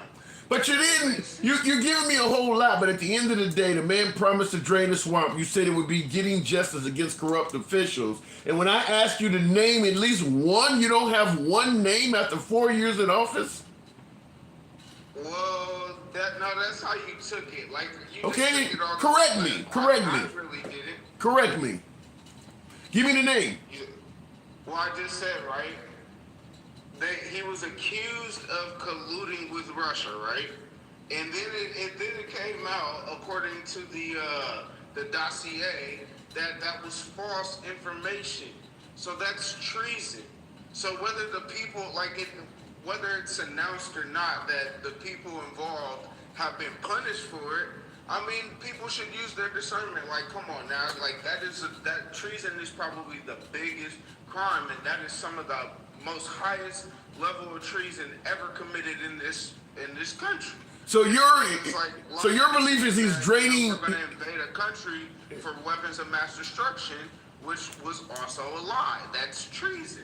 So, whether you know that these people are being punished or not, it just all makes sense. You use your discernment instead of getting mad at, the people that you shouldn't get mad at, like people telling you this information, or getting mad at Donald Trump, get mad at these people who have lied to you for so long, and,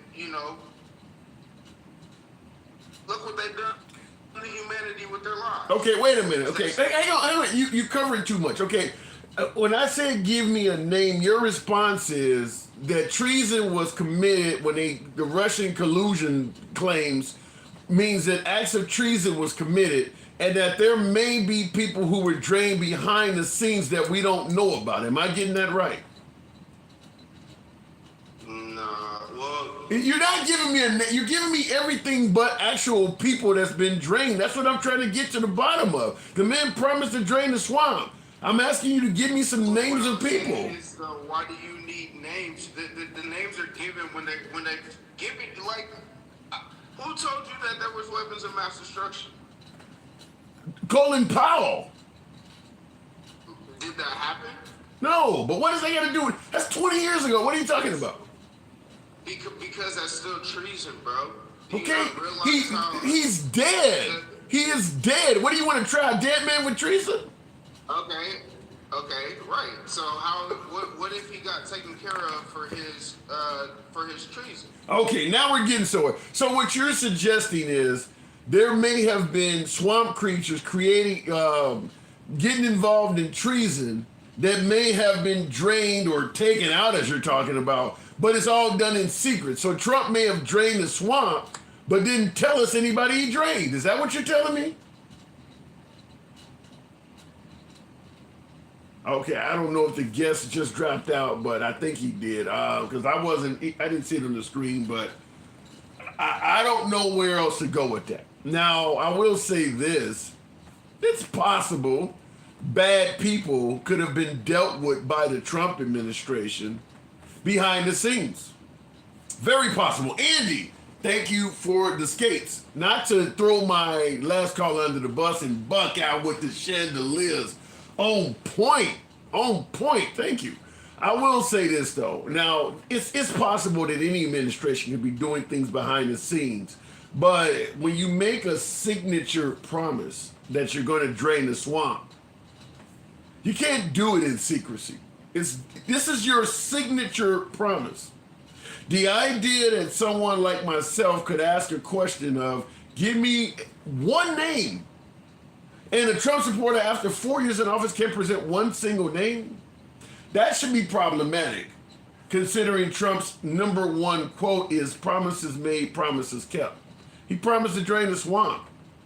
Names, he's 50% done with his term. If he gets elected again, he's already completed 50%. You should be able to give me names like that. There should be a lot of folks drained already. He only has 4 more years max that he can do it. And I would submit to you the excuse that he was always being impeached, or they were constantly after him, or he tried and they were. That's not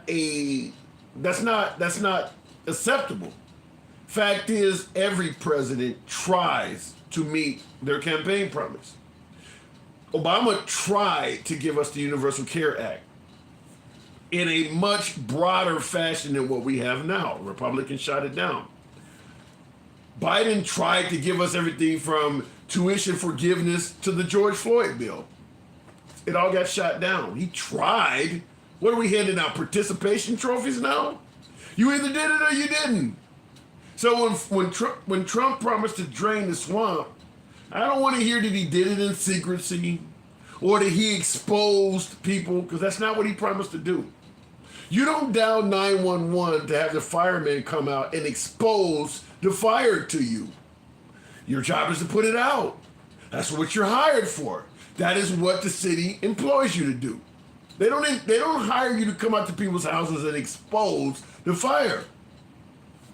That's not what good is exposing powerful people that are corrupt to us if we can't do nothing about it, and you can, but you're doing nothing but exposing them.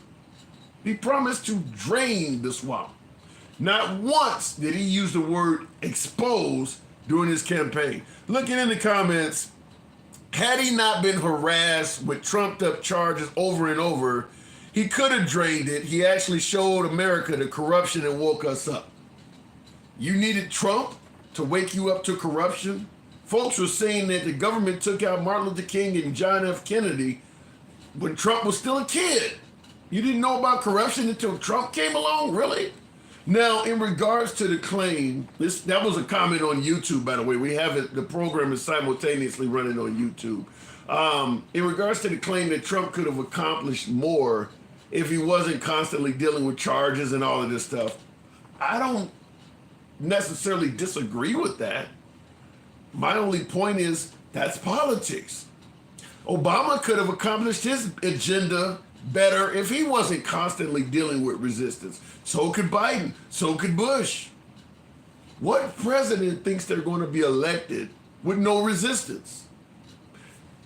What do you think, you're God? All politicians face resistance. Even when a politician is presenting something that may be good for the constituents. The other side doesn't want you to get credit for doing good, so they're going to resist it. Most Americans favor universal care, the Universal Care Act now. Most Americans favor that, which is why Trump could not meet another one of his promises of repealing and replacing it. Remember John McCain, the thumbs down? Because a lot of Republicans also used the Universal Care Act. So he couldn't do it because people were coming at him. That's part of being a politician. That when folks suggest that Trump is not a typical politician, that's accurate. Because anyone that goes to the White House and thinks they're going to just be able to promote their agenda with no resistance doesn't know politics.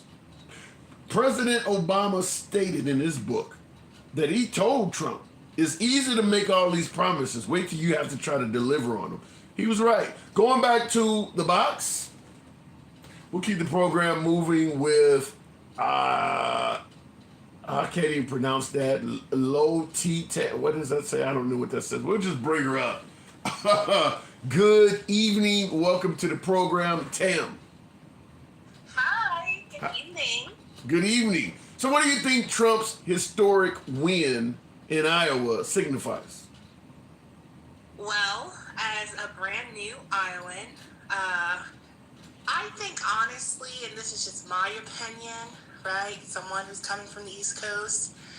I think you guys, when I say you guys, I'm talking about MAGA. I think MAGA, yeah, they appreciate some of the promises that Trump has made and the things that he says he's going to do, wants to do, will do, whatever. Mm-hmm. But at the end of the day, I really think they care more about the whole thing that he enables, which is more like misogyny, racism, personal freedom. I gotta hold you to it. Let's tackle something. I gotta hold you to account.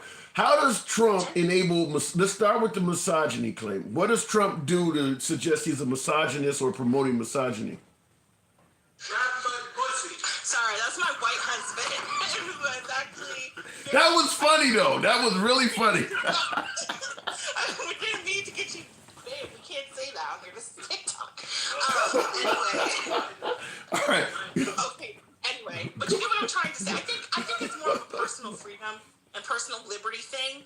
But it's kind of like he enables his supporters to express their personal freedoms, feel safe. I need examples though. You're gonna give me. I mean, you have an opinion, but give me some examples to back it up. What is he saying, or any legislation, or any quotes, tweets? What is he doing to make you think he supports misogyny? More so just the way that he talks, what he doesn't say, what he allows to happen, how he, kind of talked and stormed around the whole Stormy Daniels thing. Like, it's, to me, and I guess I do have horses in this race. Well, but wait a minute though. I mean, Bill Clinton was not exactly honest about Monica Lewinsky. Do you think he was he promoting it too? I'm not saying Bill Clinton was any better. Okay. I'm just saying though, as like a total package, right? Between I don't know. I can't. I mean, I hear what you're saying, and I'm not. And listen, there may be things there to show Trump is promoting misogyny, but I'm not hearing him. You're telling me the way he stands. I mean, you could just be misjudging the guy. I mean, give me a tweet, even something he said, something he tried to propose, legislation. You don't have anything?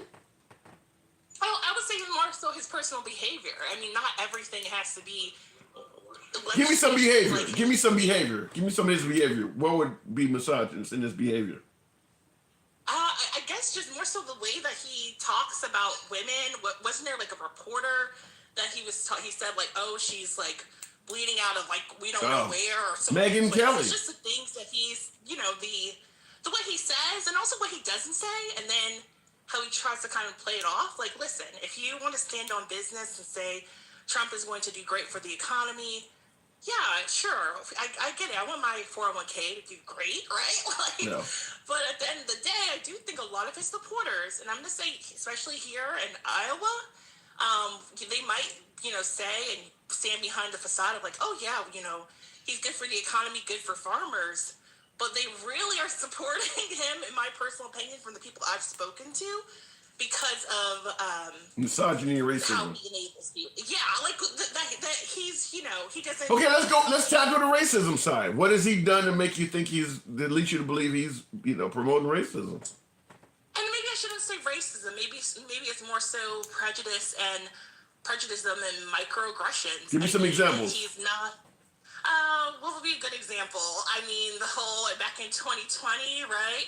The whole Bible thing during the protests down by the White House and things of that nature. I mean, he's not racially sensitive, right? And I think the America that his followers, MAGA, that they live in, is completely, different from, the real, not I must say the real America, but the America that other people live in, and he kind of panders to their ideal of America. Like, that's just my opinion. So do you see Trump as being bad for it? Because every politician panders to some. Obama pandered to somebody's vision of America. Biden does the same. I mean, Trump is pandering. I don't disagree with that, but they all do that. Do you see Trump as bad for America? That's a question I can't answer, to be What honest. about his economy compared to Biden's economy? Who do you favor? Oh no! I think the Trump economy is much better. But at the end of the day, like I'm in an interracial marriage. Not that that's an extreme, right? But I'm just saying, like, are there more things that are more important than money and finances and me, making more money on my mutual fund? At this point in my life, yeah, right. Would I rather have maybe less money? What? So if there are things out there, and I agree with you, there are things that are more important than money. What concerns you most if Trump was to say be reelected again? What would concern you most? To be honest with you, I think it's the fact that people are going to feel even more bold, bolder than they already feel, to be kind of like open with some of their, I guess what they would describe as personal freedoms and exercising their First Amendment right? And to a point where it's kind of like a gray line, like when does it become like Okay, apparently my caller may have a phone call. We'll give it a couple seconds. If so, we'll just go ahead and move the program. She may have a phone call because she's went into that universe where when we can tell when somebody has a phone call. So we'll move it on. Apparently she had a phone call, but always welcome back on the program. Now understand, folks, look, I get folks from both sides of the aisle. What do I always say? I get folks left of Bernie Sanders to him having dinner with QAnon. Understand this program, we don't block, ban, or censor anyone. So doesn't matter what your opinion is. Doesn't matter if you agree with the host or not. Nobody gives a damn. It's always about free speech here. Never here to tell you how you should think. It's about hearing what you have to say. So a lot of folks disagree with some of my callers. That's part of the program. We deliver a program where I do believe everyone should speak. Having said that, I saw a comment I wanted to tackle from the simulcast on YouTube. Looks like Chris said, "You are the smartest liberal I've ever listened to." Thank you. Said, "You have a huge opportunity to find the truth and understand it, but you have to be willing to find out why so many want him in office." Well, in regards to that comment, there's a lot of people who want Trump in office, and there's a lot of people who don't. So, listen, at the end of the day, Biden, 80 million votes in 2020. Folks ask all the time, do you think Biden really got 80 million votes? No, I don't. No, I do not. I believe that there were 3 boxes to check on the last election. In 2020, you could check the box that says, I want to vote for Trump. You could check the box that says, I want to vote for Biden. There was another box in the 2020 election that you didn't see. They got millions of votes. That box would have said, I don't really care much for Biden, but I absolutely do not want Trump back in the White House. That box, had it been on the ballot, would have received millions of votes. The point I'm trying to make is, there are probably more folks that would check the box that says, I'm not really a big fan of Biden, but I absolutely don't want Trump in office. There would be more people that would check that box than the Biden box. I do believe that. So you say, well, why do so many people want Trump in office? I actually think there's probably a little bit more that don't want him there. And it doesn't matter if it's Biden, Gavin Newsom, you name it. They would check that third box I just stated. That is imaginary, but that is all Biden default votes. All of those votes are going to go to Biden by default. So I do believe that. Looking in the box, real quick, what did that say in the comments? Michelle gonna run. Wow. Alex, I don't think that's going to happen. Talking about Michelle Obama entering the race. I really think that would mean a lot to the Liberal Party. Buckeye. Thank you. Big shit, Buckeye. Appreciate it. I will say this, if Michelle Obama ran, I think that would be it for Trump. I don't think he would have a chance in hell of beating Michelle Obama. Fortunately for Trump, running against Biden, even though many folks believe Biden may beat Trump again, there is a record. The economy, there are things about the Biden administration folks do not like. What's going on at the border, whether you think it's secure or not, a lot of folks are not happy with what's going on at the border. If Michelle Obama were to run, the only thing you could try is to tie her into things her husband did while he was in office. And the liberals favor the Obama administration considerably more than the Biden administration. So the passion that exists for Trump that does not exist for Biden likely would exist for Michelle Obama, particularly with women. And obviously with black women, it would be insane. Black women represents a much smaller voting sect. So I'm not trying to say that, the black women vote alone is going to be this major deal breaker. At state levels, it can be. Ask Joe Biden about North Carolina, but I'm just simply saying if Michelle Obama got in the race, I think that would be it for Trump. I do believe she would get a lot more of that passion that does not exist for Biden. Real quick, going back to the box, and we'll keep the program moving. I think it was S Friday. Good evening. Welcome to the program. Trump's historic win in Iowa. S Friday. What say you? Yes, sir. First of all, did you catch that she called you a MAGA? No, I get called all kinds of things on the program. MAGA. Being called MAGA is the least of my concerns. I can deal with that. Right. honestly, you know, I came up here because I wanted to talk about what the other dude was talking about. Now I forget what he was talking about. But I think a lot of it's just the economy, the border. It's the big Republican views that makes Trump such a strong candidate. Why everybody wants him on the Republican side. You know, I've told you a million times, I love your live because you're very unbiased. Thank you. You're very, you know, you remain neutral. You let each side speak. You understand where the Republicans come from, and you understand where the Democrats come from. You're not naive, and you admit that Biden has flaws. Yeah. You don't think that Biden's the perfect president. It's just you preferred him over Trump, and that's what, you know, a lot of us respect about you. Let me interrupt to say this. I'll let you continue, but I'll interrupt to say this. If you put Biden's accomplishments on paper, just a straight resume of what he's done while he's in office, and you put Trump's accomplishments in what he's done on a resume, piece of paper or whatever, I do believe most of America would vote for Trump.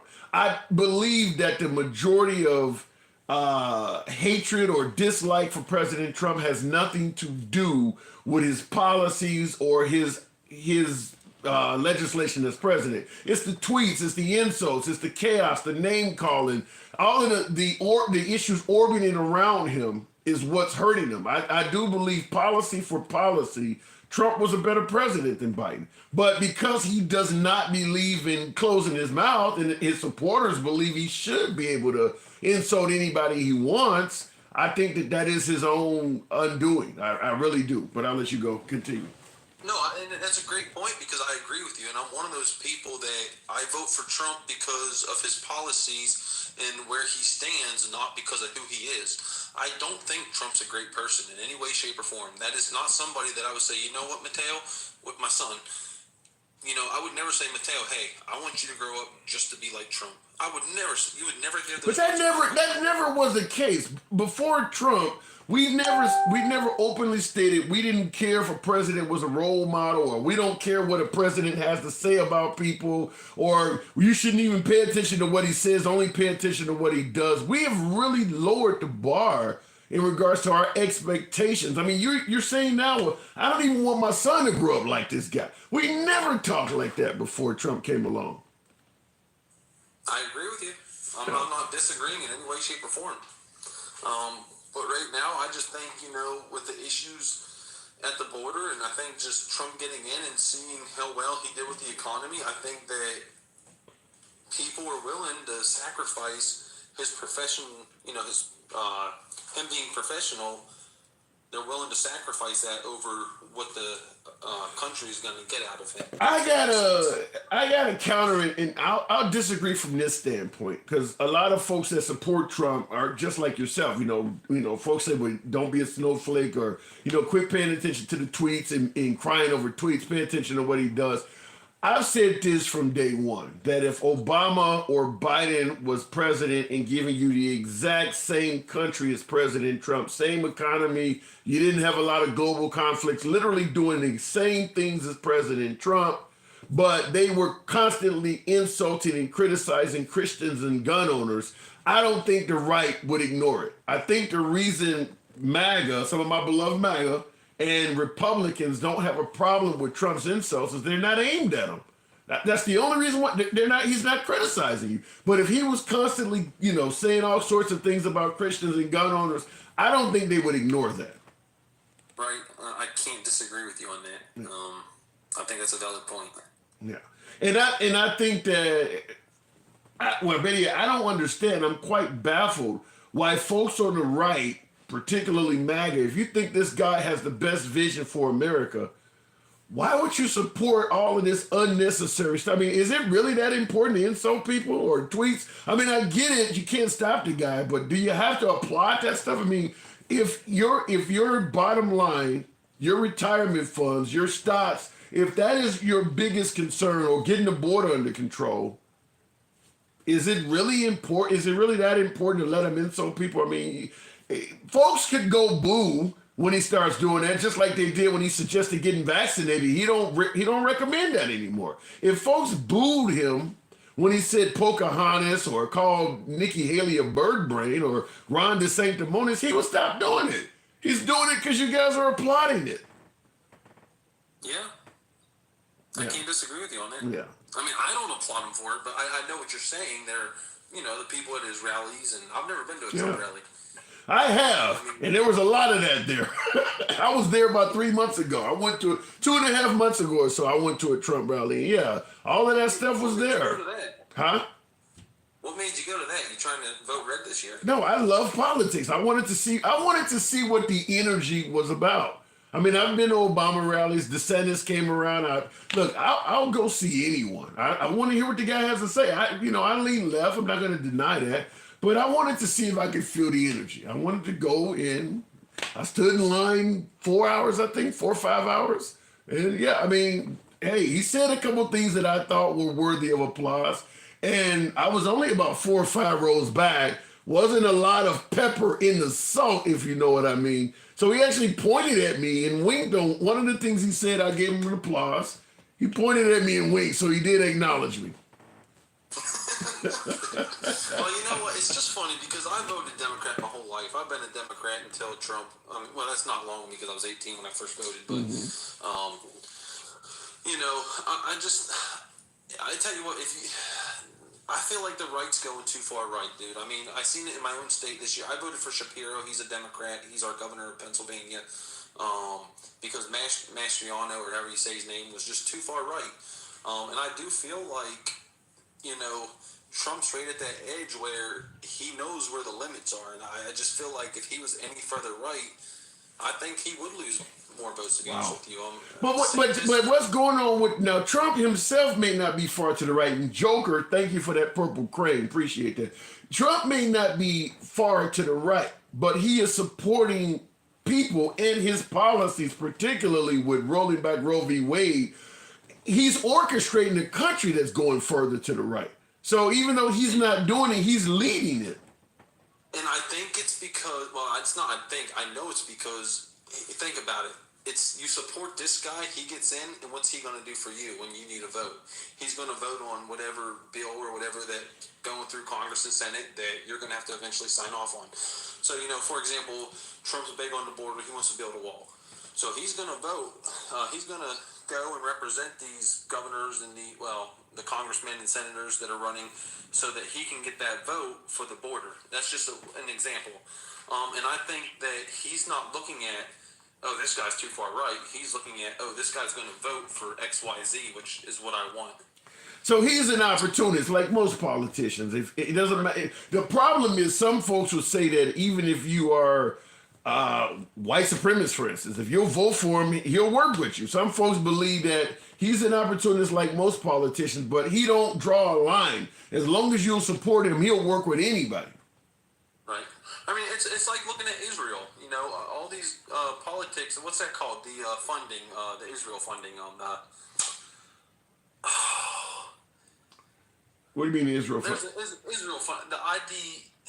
No. The ID. The Israeli Defense Fund. No, I forget what it's called, but the Israel they sponsor different congressmen, senators, people running for office. Right. Which shouldn't be allowed. Right, but they do, and a lot of these people are pro-Israel because they know that they're getting paid. There's more money in their pocket because they're going to sponsor their campaign. Yeah, that absolutely shouldn't be allowed. I don't think half of these politicians would be pro-Israel if it wasn't for the money. Wow. And that's just my personal view. That's terrible. That's kind of like Menendez, Senator Menendez, who's getting in a lot of trouble for working with the Egyptians. I mean, no foreign entity should be able to contribute money to American politicians. I mean, it's obviously a conflict of interest. If they're giving politicians money, they want something for it. That should just be, I mean, if Trump came in promising to drain the swamp, that should be an easy one. I mean, if you're going to drain the swamp, if there's none more swampy than that, allowing a foreign country to give money directly to politicians. If you want to drain the swamp, you should start there. That's one of the things you and that guy were talking about that I wanted to hit on. Thank you for bringing that up. When you say who did he drain, I don't think Trump realized when he said, I'm going to drain the swamp, how deep the swamp was and how hard it is to drain the swamp. When he got in there, it's like Obama said, it's easy to promise these things, Right. but it's harder to achieve these things. I don't think there's a single politician out there that would run for president that would be able to get all the corrupt people out of Washington, D.C. That's not going to happen. Yeah, but the thing about it is that the politicians that are smart, they don't make that crazy ass promise, so that nobody can hold him accountable for not delivering. Trump is the only one crazy enough to promise something wild like that. Yeah. And you see how that turned out, where you got folks like me questioning his supporters, and he can't even name a name. I mean, how many other things is he promising that because he does not know politics, he's never going to deliver on? So when it comes to drain the swamp, the only thing I will say on that is all the Republicans that he was able to get into office is the only thing that I could say. But honestly, if you think about it, you can look back at the last 10 presidents. A lot of times the Congress, the Senate, and the president, very rare is it always one-sided. And if it is one-sided, for example, Trump had a red Senate and Congress at the first 2 years. Biden had a blue Senate and Congress his first 2 years. It never stays that way during your whole presidency. Mm-hmm. And I think his drain the swamp, if he thinks he achieved that, the only thing I could say is maybe he thinks by him getting more Republicans in the Senate and Congress was his way of draining the swamp. Yeah, he could spin it, I suppose, and come up with something crazy. But fact is, half of his own administration, he's now referring to as swamp creatures. I'm sure he's going to say Mark Meadows, who's taking an immunity deal, is going to probably call him a swamp creature. Scaramucci, Omarosa, Attorney General Barr, Ambassador Bolton, all of these folks, Nikki Haley, all of these folks that would not have had a job in Washington had it not been for Trump, he's suddenly calling all of them swamp creatures and not good for the country. To me, in my humble opinion, based on his own language, he didn't drain the swamp, he expanded it. Because he brought the people to Washington that he now thinks are the swamp, including Mike Pence as another one. Once again, I can't disagree with you, man. It's terrible because politics is a ugly thing, and once you might love somebody, but the moment they go against what you want, now they're the worst thing ever. It's kind of like your wife. You get married, she's the best thing ever, but then doggone it, if you go through a divorce, she becomes the most nastiest person on earth. You have nothing but bad things to say about her. I hear what you're saying, but there are other presidents that have fired people during their terms, and it didn't go like that. I mean, it just wasn't cats and dogs. Like, Trump is unique. People fire folks, and they do it amicably. They don't have you don't have somebody going on TV calling you a bird brain or a total idiot. I mean, it's different with Trump because he takes everything personal. You know why he's doing it, because his crowd gets fired up. Yeah. And when I say his crowd, I'm talking about the hardcore MAGA for life, Trump over anything. I'll vote for Trump if he's incarcerated. Like, those types of people are the people that are getting fired up when he comes out and says this kind of stuff. And it's like, dude, are y'all even listening to yourself? Who in their right mind would ever vote for somebody if they were incarcerated in prison? I didn't even take you there, but wow. Listen, I get them every day in the program. But those are the types of people that are getting fired up and, oh, yeah, let's go, when he calls those people those kinds of names. It's not the average guy like me. It's not, your typical Republican. It's the guys that lean way far right and just think, MAGA for life,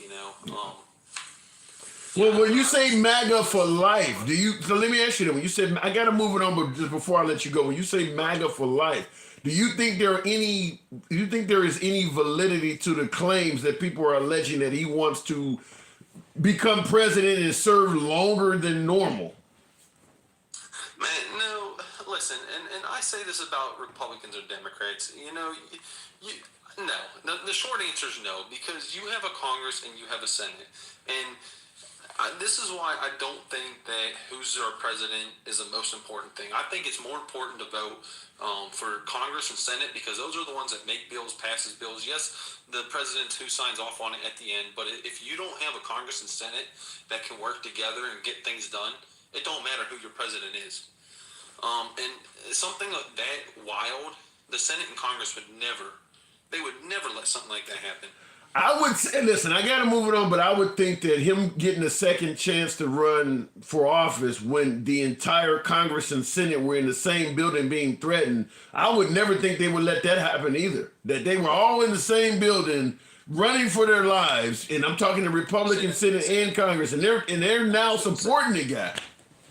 When you say that again, I missed what you said. I'm saying when you said the Senate and Congress would never let that happen, I'm saying I would never thought I would see the day where the Congress and Senate were trapped in the Capitol building, running for their lives, and then get out of that situation and support the guy serving a second term. I would have never thought that would happen either.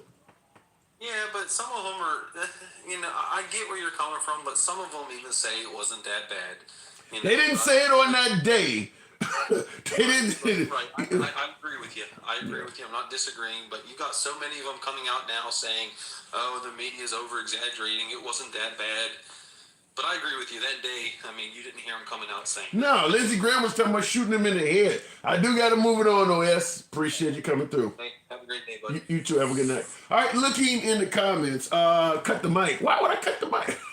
I like to hear my. Listen, program is all about free speech. It's not about telling you what you should say or how you should think. It's about hearing what you have to say. So understand you're going to have a host of opinions you may agree or disagree with. It's all about free speech here, sir. By the way, we don't even use a moderator here. That's how strong this program is in favor of free speech. Couple years under our belt now. We've been doing this for a couple years. No moderator. I think I've only blocked 2 people out of the 2 years. One guy just kept throwing the N-word up. And I didn't block him because I didn't want him to say it. I blocked him because you're going to get the whole damn program banned. I even stated in the comments, like, you need to add something and just, and the person kept doing it. And the other person did not like seeing me with a red hat while having a debate. So he typed in the comments, please just block me. So I did what he asked. But those are the only 2 people in 2 years we've ever taken off the program. I have a pic from Quantico, and it was terrible. You're talking about January 6th. I don't get that. I honestly do not get that, other than maybe if Trump is reelected, I'm going to be given a lot of power. That you could go through something like this and feel like it is Trump's fault. Now, I understand a lot of folks in 2024 do not believe what happened on January 6th was Trump's fault. We could debate that, but those senators that were there did. Everyone from Mitch McConnell on down. We're not talking liberals, folks. We're talking about Republican senators in Congress. They were on television blaming Trump for what happened. And now they're supporting him for president. I don't quite get that. That part I don't get. By the way, even if you think Trump had nothing to do with the outcry or the outburst or the riots on January 6th, that's fine. But you know why they were rioting. They didn't just show up there because they were angry. They showed up there because Trump told them the election wasn't held properly. Okay? He said go peacefully. He has nothing to do with it. But he's still saying the same thing.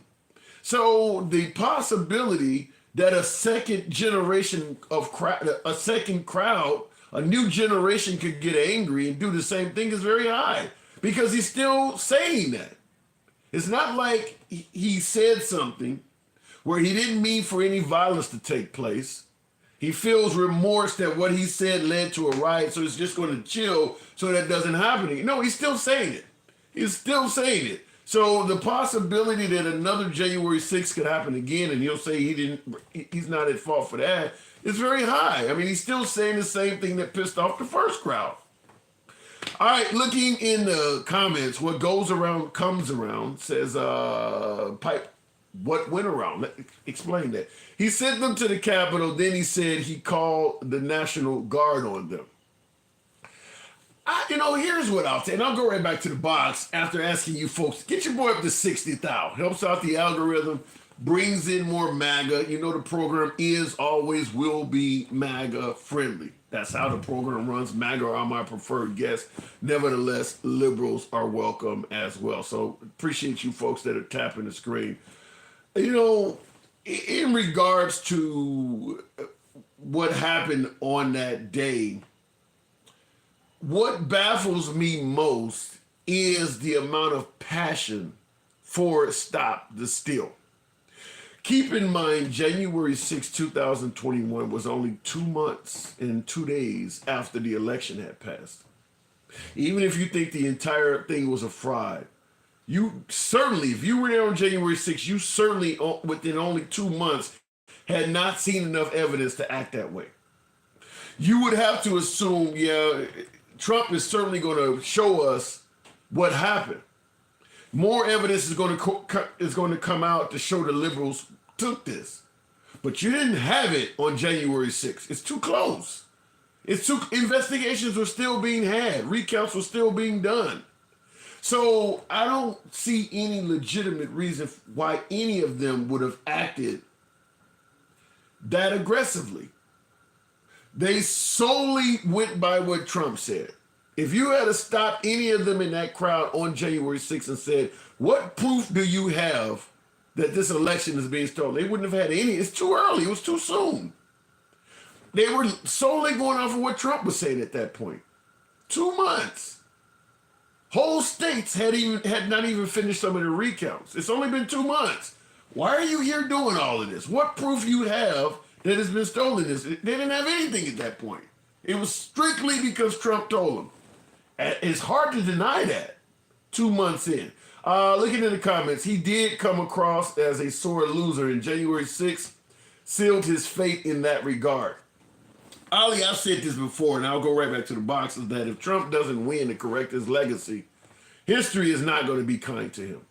If he does not win and prove that there's a bunch of witch hunts and political trials on him, if he doesn't win, his legacy is going to be worse than Nixon's easily. It's easily going to be worse than Nixon's.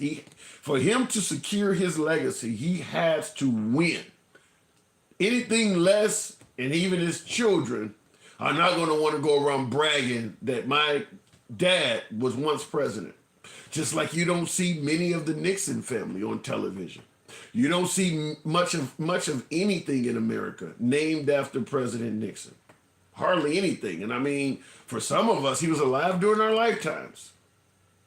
You don't see anything named after. I think there's 2 schools in the entire country that are named after Nixon. Not much, because of how he left office. If Trump doesn't get reelected, he will have left office way worse than Nixon. Particularly because a lot of this stuff is all documented all over social media and things like that did not exist when Nixon was in office. He has to win, otherwise his legacy is tarnished permanently. Going back to the box, Chuck Finley. Good evening. Welcome to the program. Good evening, Chuck. What does this historic win for Trump say to you? I think it's a statement from 2016 for the people that have lived the last 3 years of what they've gone through or whatever they felt. So the people are quite upset with the Biden administration and they want a resounding victory for Trump to put him back in office. I think so. I mean, that's just my opinion and how it works, but I'm kind of the old guard where my first election was in 1980. Okay, even though I may have been registered a Republican, when you take a test, I'm more like you. I'm a more liberal to the right. I look at things as common sense. Of when something happens, I go, okay, let me think about that. Let me process that. Let's see how that works. And then I wait 24 or 48 hours to see how the outcome of that comes about and go, that's interesting. So that's kind of how, basically I have common sense. I try to use common sense instead of the political, because we know that whether you're an R or a D or an independent, those people that are in Washington, D.C., they don't give 2 craps about you. But let me ask you this, though. Let me ask you, in regards to your statement, whether you're an R or a D, the people in Washington don't give 2 craps about you. When Trump was in Washington, do you think he qualified as that as well?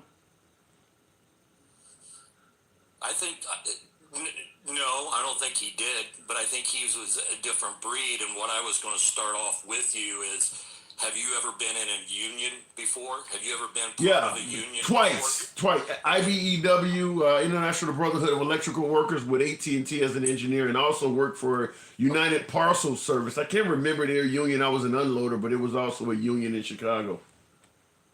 Okay. So, and I have too.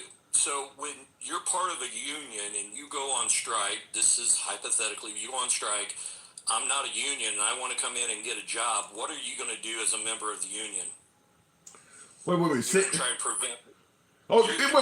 We had a closed, both of those places, we had closed shop. So you're right. You had to be in the union. Okay. Let's swing around to 2016. Hypothetically, metaphorically, Congress is that union.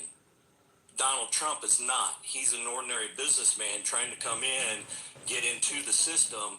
They knew what kind of gentleman he was or man that he was, and they probably thought, we let this guy get in office, he's going to F up our world, and we're not going to have anything we want.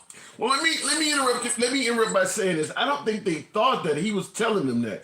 And I'll tell it to you like this. Imagine if, a guy walks up to a factory and tells the manager, if you hire me and make me a team leader, I will help you drain the swamp in here. I'll name names. I'll make sure all of your lazy employees, I'll help you terminate them. I'll snitch on everybody that needs to be snitched on and help drain the swamp in here. You got a lot of lazy employees. If he says that publicly, do you think the other employees will work with him if he gets hired as a team leader? You think they'll be eager to work with him? No, because he has no credibility. Right. Well, Trump did that. Trump stated, if you bring me into Washington, I'm going to basically snitch on everybody. I'm going to name names and drain the swamp. He made that same promise. Well, that's the difference, is that you got to keep your mouth shut and get in the door first and then look around and then gain the trust of it. You don't say it while you're outside the line. You say it while you're inside the line, and then you make your case and go that way. Okay, well, he's outside the line right now, and he's making the same promise again. What do you think? Words, until we see the action, until we see what's actually going on and how he's going to protect it. It's going to be a dogfight, because you're going to have your Trump supporters, you're going to have your Biden supporters, and you're going to say Trump's a racist, Trump's this, and people are going to say, well, Joe's this and Joe's that. It depends on what you're at, and I think it comes down, if you want to look at that, what divides us is actually the media. And a lot of people watch media and it's information. And I'm not saying I'm a conspiracy theorist, but you have to question, why are they saying this and why are they doing it this way? Well, in regards That's to just my thoughts on how I look at things. Yeah, in regards to the media dividing us, and I don't disagree with that at all. Do you see Trump as a unifier, though?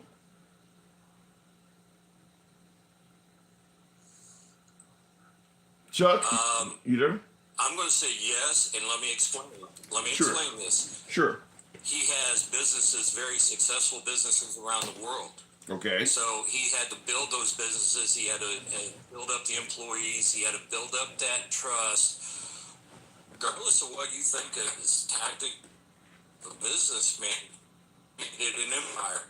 He had people that work for him, and people that have worked for him have all said, he's the nicest guy there. He's never forgot a name. He's never forgot a birthday. So if you go off of what, well, wait a minute. Let me interrupt you. You know, your signal's breaking up, but let me. Okay, hang on. Let me. Yeah, I may have to drop you because your signal is really bad. But you mentioned him as a business person. He's got 4 years under his belt as president. While he was president, do you see him as attempting to unify the country?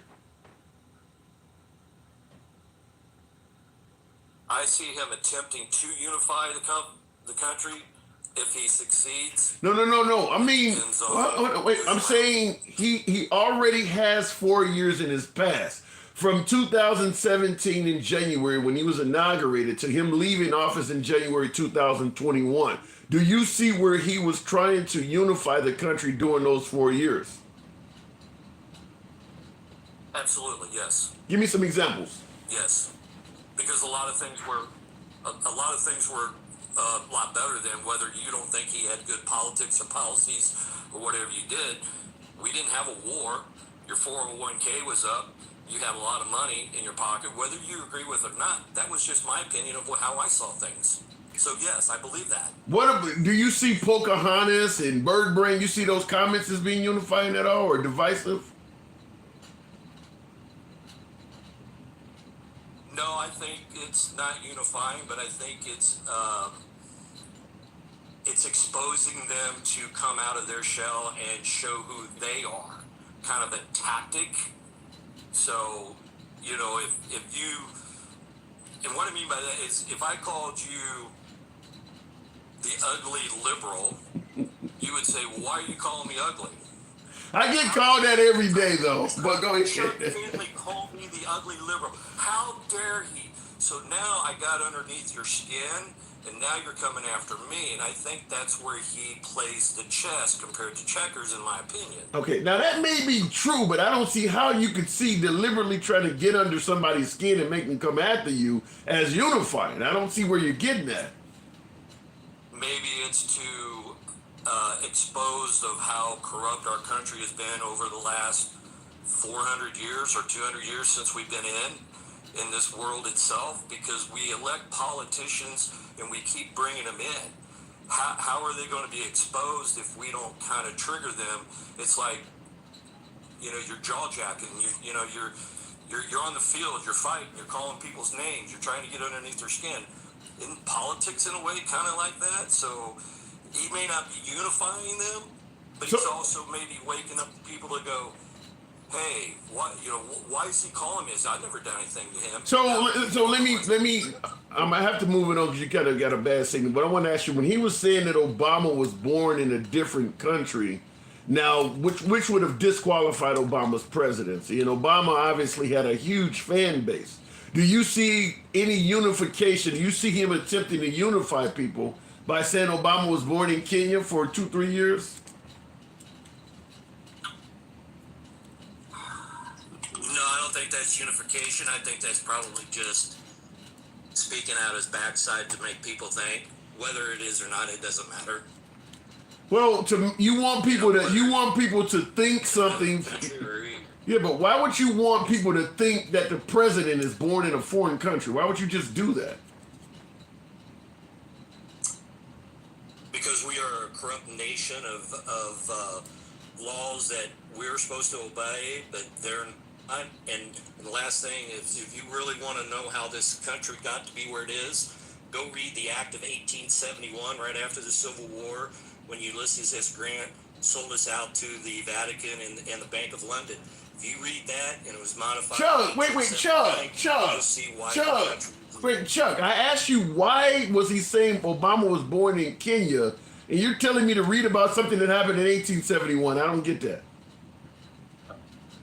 I'm sorry. I overlooked that. I apologize. Okay. I think that's just to stir crap, just to cause crap, and no, that is not unifying the country, to answer your question. All right. That's what I'm looking. So that was indeed divisive. All right, fair enough.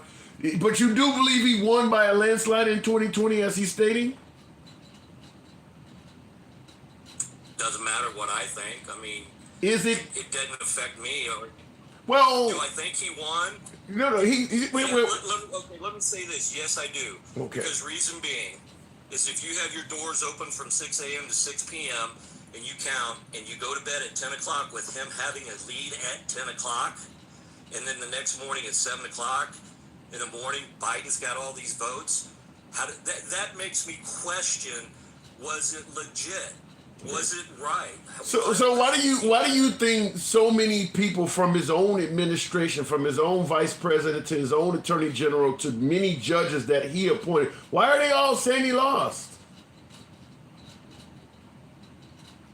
Well, you're not going to like what I say, but I think in a way he was exposing them for who they were, and maybe they were bought out by lobbyists or whoever.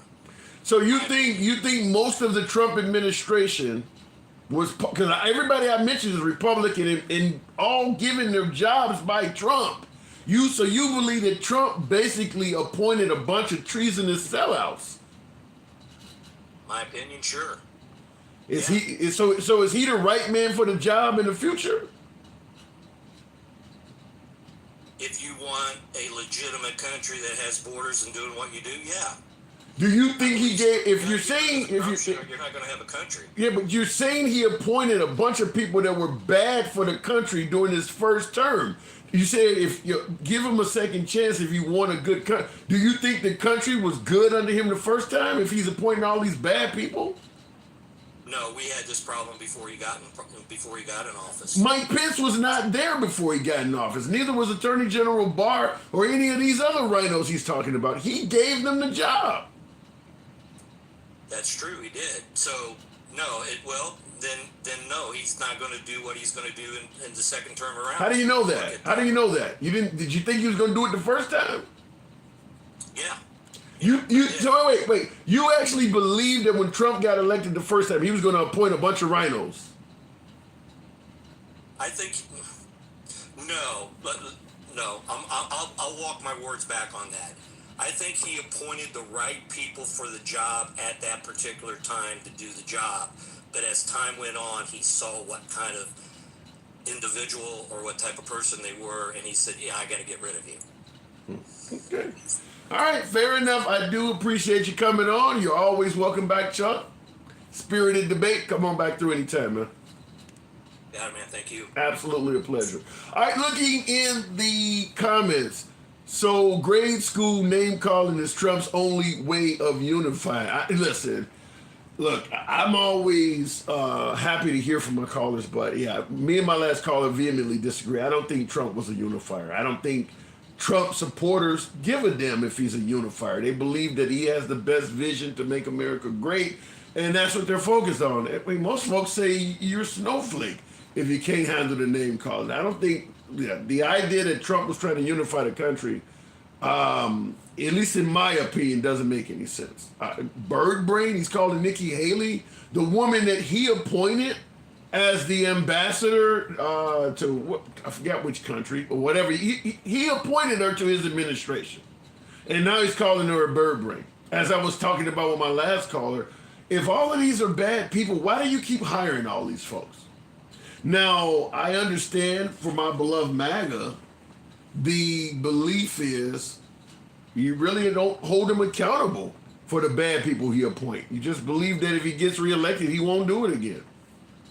I personally believe if you run a company and you're constantly hiring people that are bad for the company, you should be held accountable for doing that. You shouldn't just keep getting the opportunity to hire new people under the expectation, well, he'll get it right next time. These people that he have a problem with, he gave the job to. Now, I want to say something real quick before I go back to the box about a good economy versus name calling. As my last caller and many other callers have talked about, look, as long as he is doing what's best for this country, who gives a shit what he's saying?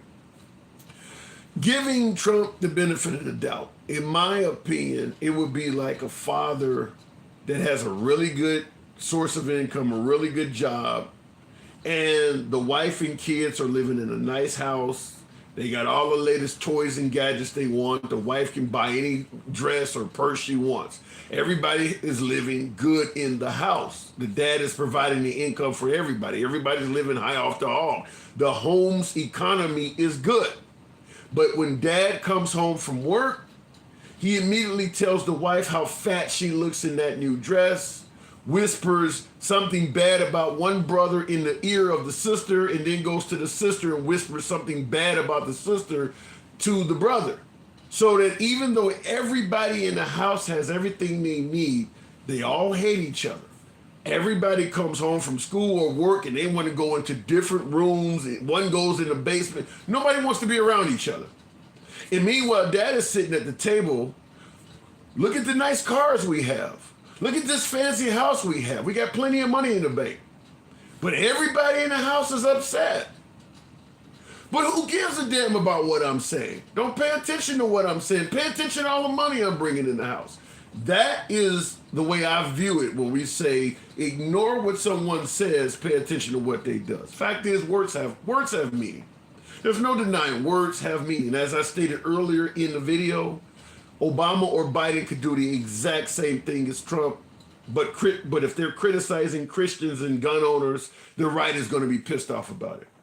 The notion that you could reach the nation's highest office, if not the world's most powerful office, and say anything you want without anybody having any consequence to it makes no sense to me. Makes absolutely no sense at all.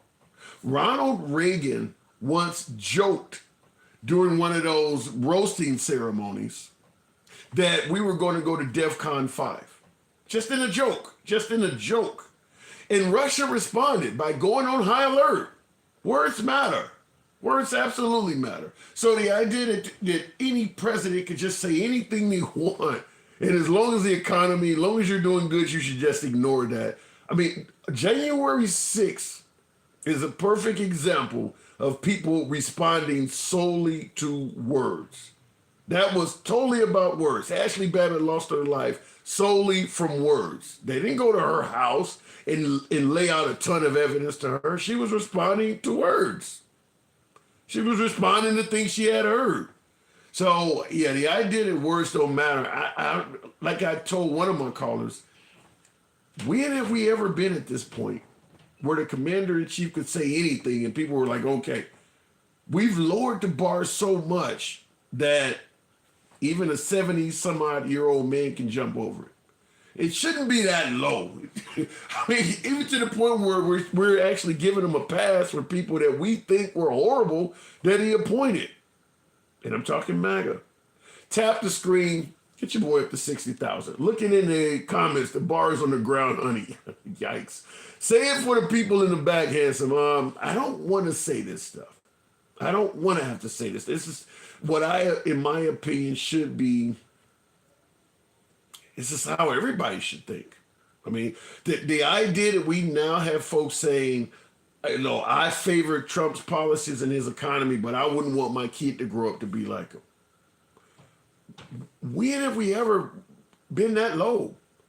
That you didn't care if the president was a role model to children or not? When have we ever been that low? I don't quite, and I've had people tell me that, numerous people. I wouldn't want my kid to be like him, but I like the policies he was on. When have we ever had the bar that low? Going back to the box, we'll keep it moving with Carlos the Rocker. Love the hat, Carlos the Rocker. Good evening, if the box lets you in. I do appreciate you folks tapping the screen. By the way, if you do enjoy civilized dialogue from both sides of the aisle, without any concern of the host blocking or banning you, follow the program. We're here Monday through Friday at noon. Carlos, good afternoon. Carlos, how are you? I'm doing good. Trump's historic win in Iowa yesterday. Does it signify anything to you? Are you talking to me? Yes, I am. Okay, repeat your question. Trump's historic win in Iowa yesterday.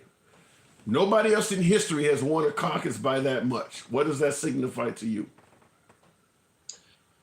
It signifies to me the disappointing dumbing down of America. Wow. Now, your last guest, nice guy. I think he's a nice guy, but he didn't accurately address any of the questions you asked him in context. Now, there's absolutely no way that a guy like Trump should be winning anything. I mean, he's a flat out, and this isn't just me. I've seen scores of mental health professionals diagnose him as a flat out sociopathic, narcissistic liar. Okay. But I have to interrupt you and ask you, aren't a hell of a lot of politicians out there narcissistic and not always honest? Doesn't that apply to a lot of politicians? Well, of course, but not to the level of Donald Trump. Now let me explain something to you. Now, what's your actual name? Tim. Tim. Yeah. Okay, Tim. I used to be a huge Trump fan. I mean, when he came out with his show. The Apprentice. You mean as a citizen? You were a fan. You talking about The Apprentice? You were a fan of him as a citizen. The Apprentice. Yeah. I saw him make a couple of decisions that really impressed me, and I said, "Wow, this is really a cool guy and everything." Okay. And then when he ran for the presidency, and I saw him saying the most outlandish things and making fun of reporters with disabilities, I said, "Wait a minute, there's something not right about You know, he denied. You talking about I can't. When he was shaking his head, he denies that though. He said he wasn't doing it for that reason. Do you believe him? He said he wasn't trying to make fun of that guy. Okay, well, anybody who saw that clip as many times as I have knows that can't be true. He was doing the gyrations and just enjoying himself at making fun of this dude. He made fun of golden families. He made fun of. He just made fun of everybody, and the thing that kept on re-entering my mind as he was running for president is he doesn't really want to be president. He would say the most incendiary stuff that nobody in their right mind who actually wants to be president would say. So if what you're saying is true, why do you believe his base is so passionately loyal? That's a damn good question. I think it's a couple of things. Now, it's going to turn out to be both parties' fault, but no way should the minimum wage have remained, as we speak, at $7.25 an hour.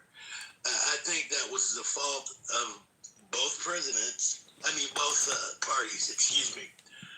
Well, I will say this: Obama was very vocal about the need for a minimum wage increase. So Obama was, I think he did it federally, but he was very vocal about increasing the minimum wage. So, when you say both parties, I don't know if I would put Obama in that. Okay, I will happily agree with you on that piece of it. Okay. But I'm talking historically. From the 1960s to now, before Obama was even in the picture, before anybody even heard of Obama, the minimum wage has remained at $7.25 an hour, while these CEOs are making millions upon millions of dollars, and Americans are basically kind of wallowing around in poverty. What I mean? Let me interrupt you. I'll let you continue, but in the comments, looks like Brian is saying, why didn't Obama do it then? Well, first of all, he did increase the minimum wage from an aspect where he could do it, and that is federally. He cannot increase the state minimum wage, but if you will notice, minimum wage in liberal states is significantly higher than it is in Republican states. Most of those Bible Belt states down south, with the exception of Florida, the minimum wage is exactly like what the caller is saying, $7.50, $7.25. Now, most jobs are paying more than that, but I'm saying the actual minimum wage is in the $7 to $8 an hour range in most of those Bible Belt states. If you go up north, Illinois and places like that, New York, the minimum wage is much higher. So, but Obama did try and promote a minimum wage increase. Go ahead there, Carlos. Okay, where were we? Oh yeah. Anyway, that's a really, really, really great question. But I think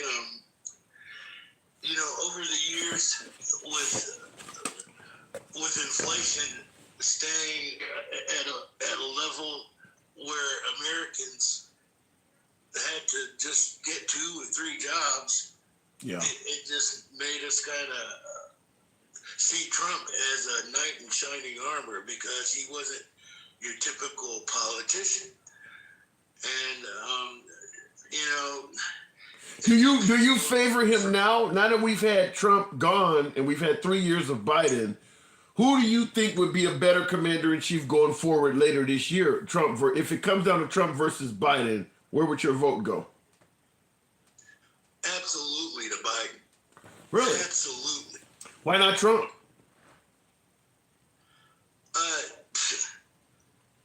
Liberal. Come on.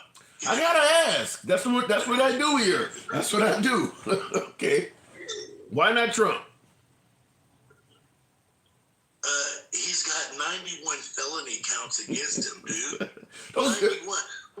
I mean, even if he's innocent of half of that shit, who even puts themselves in that position? The man's been impeached twice. We done caught him on a recorded phone call with Brad Raffensperger, trying to strong arm the man into finding 11,780 votes. We done the man just arbitrarily started firing everybody, like starting with Sally Yates and then James Comey and Pete Strzok. So obviously you favor, I mean, it sounds like you probably believe that Trump should not even be allowed to run for president. But based on all the things you said Trump did, let's say, for instance, for shits and giggles, he did win in 2024. Do you think America would be ran that bad? Let's say he did win. What do you think America would be like? It would be like Russia is like. It would be like China is like. I mean, the man already admitted he wants to be a dictator for a day. I mean, do you honestly think the dictatorship would just last for a day? He's already. Are you familiar with Project 2025? Yeah, I am. I've had a lot of viewers talk about it. It's supposed now. I'm going to just say this. Because we hear a lot of conspiracies on the right. I don't know if this is a conspiracy on the left, but folks have information to back up how they're trying to orchestrate this. It's scary. It is scary what they're talking about. But this sounds like this predates Trump. Project 2025? Yeah. Okay, well, I'm just hearing about it, okay? But I tell you, Trump has just done some abundantly questionable stuff during his presidency. I mean, I could just draw one out of the hat. Let me pick it. Okay, wait. Before you draw that out the hat, now at the beginning of this conversation, you did say you used to be a Republican, right? No. Okay. All right, because I saw my three kids in the comments said this dude was never a Republican. So you've never been a conservative, right? No. Okay. All right. No, never. Okay, what has Trump done that's questionable that you were about to go into? Okay, let's pick one. He went to Helsinki, stood up next to Vlad Putin, and told us to our faces that it wasn't him that hacked into our social and email platforms to get an advantage. And this is against intelligence provided him by our intelligence agencies. Hey, they told him, hey man, they're hacking our infrastructure, our media platforms, our email platforms, and he didn't care. And the reason he didn't care is because he knew Putin was trying to help him be president. He said. So what you're really talking about is the Russian collusion. You believe that's valid? Absolutely. Russian hoax my ass. I mean, it's like they've got emails of Jared Kushner and some Russian lawyer talking about finding dirt on Hillary. Oh, I almost forgot. What president in their right mind says, Russia, if you're listening, hack into the email of a fellow American?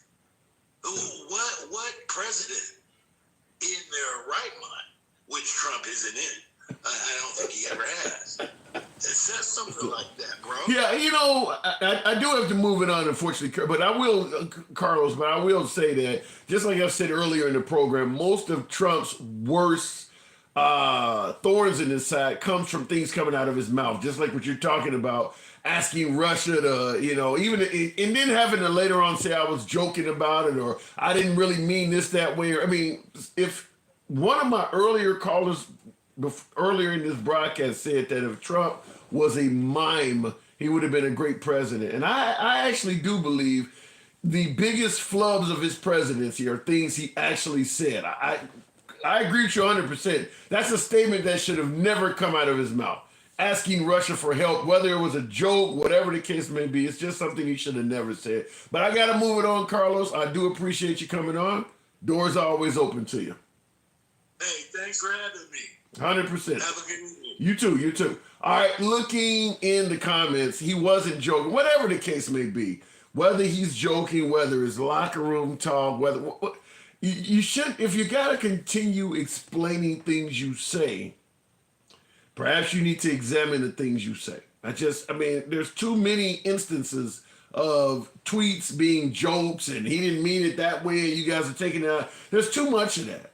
I mean, listen, I know a lot of folks on the right that did not like Obama, and we weren't having to constantly justify things that Obama said as a joke or thing. I mean, I think Obama had a couple different things that he got caught up in. Spread their wealth around with Joe the plumber. You want your doctor, you can keep your doctor. He got caught up in that. He got caught up on a hot mic saying that he could work with Russia more once he had won the second election. But it's just a few where I can simply name them off the top of my head. He wasn't caught constantly saying wild shit over and over again. Neither was Bush. I don't know why, other than there's a lot of adoration for making these wild comments, why Trump would do that. I don't understand it. Looking in the comments, I told you it's not my fault you think he is flawless and doesn't lie. I don't think anyone is flawless. Hell, I'm not even flawless. I don't think the pastor at church is flawless. You definitely overstated that one. He never was presidential, says Kevin Johnson. Well, you should be. You should be. That's like a cop saying, I'm not very law enforcement-like. Then why the hell do you have the job? I'm not presidential, but I want to be president. This is what I'm saying when I say we have lowered the bar so damn low, it's hard to even explain it. I'm president, but you don't really need to be presidential anymore. What the hell? Looking in the comments, Trump is making Melania's mom into a... My God. I'm laughing. Beta Go says Trump is making Melania's mom into a golf course fertilizer for a tax write-off. Obviously, that is a take on him burying his wife. Oh my God. It's funny. It's funny. I can't. Oh my God. All right. And George says mulch. You guys are mean. I can't. In the middle of me complaining or speaking in regards to some of the awful things Trump says, you're talking about using Melania's mom as mulch. You can't complain when the right do it, when you're doing shit like that. Even if it is funny, you can't do that. He's not using Melania's mom as mulch. Jesus. All right, looking in the car. Oh my God, that's all. It's funny, but it's wrong, it's wrong, it's wrong. Hugh Jabris, yikes, using the woman as mulch.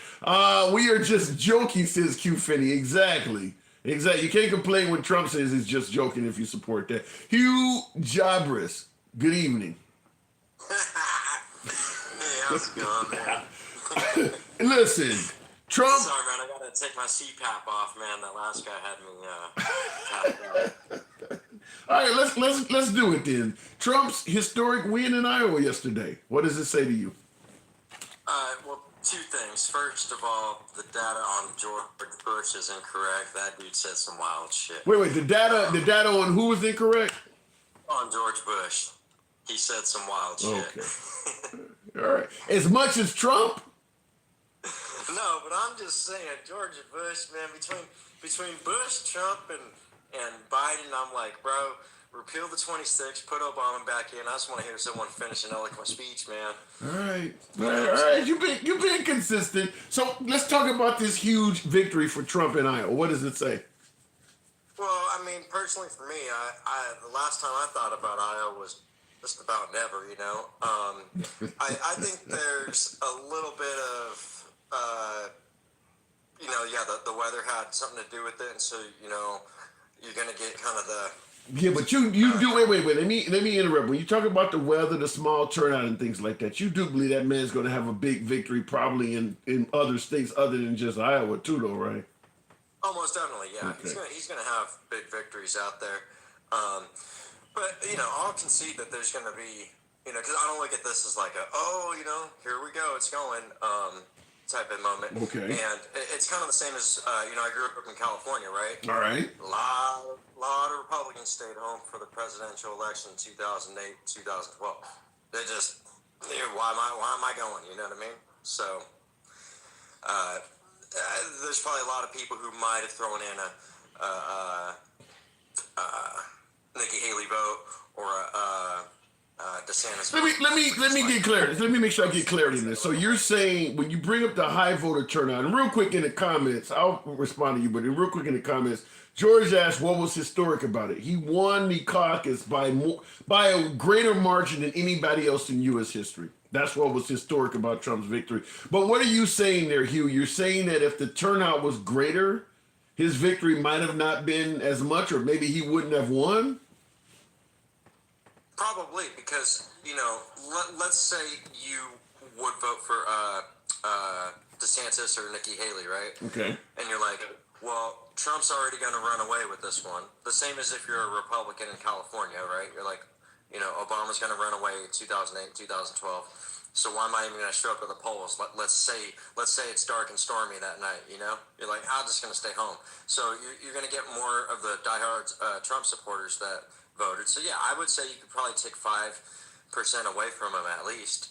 I don't know. I mean, that's fair. But if you're saying that folks already had the mindset that Trump's going to run away with it so that the Ramaswamy, Haley, and DeSantis votes would just stay at home because of the weather, why couldn't that same mindset apply to MAGA, where they're also saying, look, we already got this one, I don't need to go out there?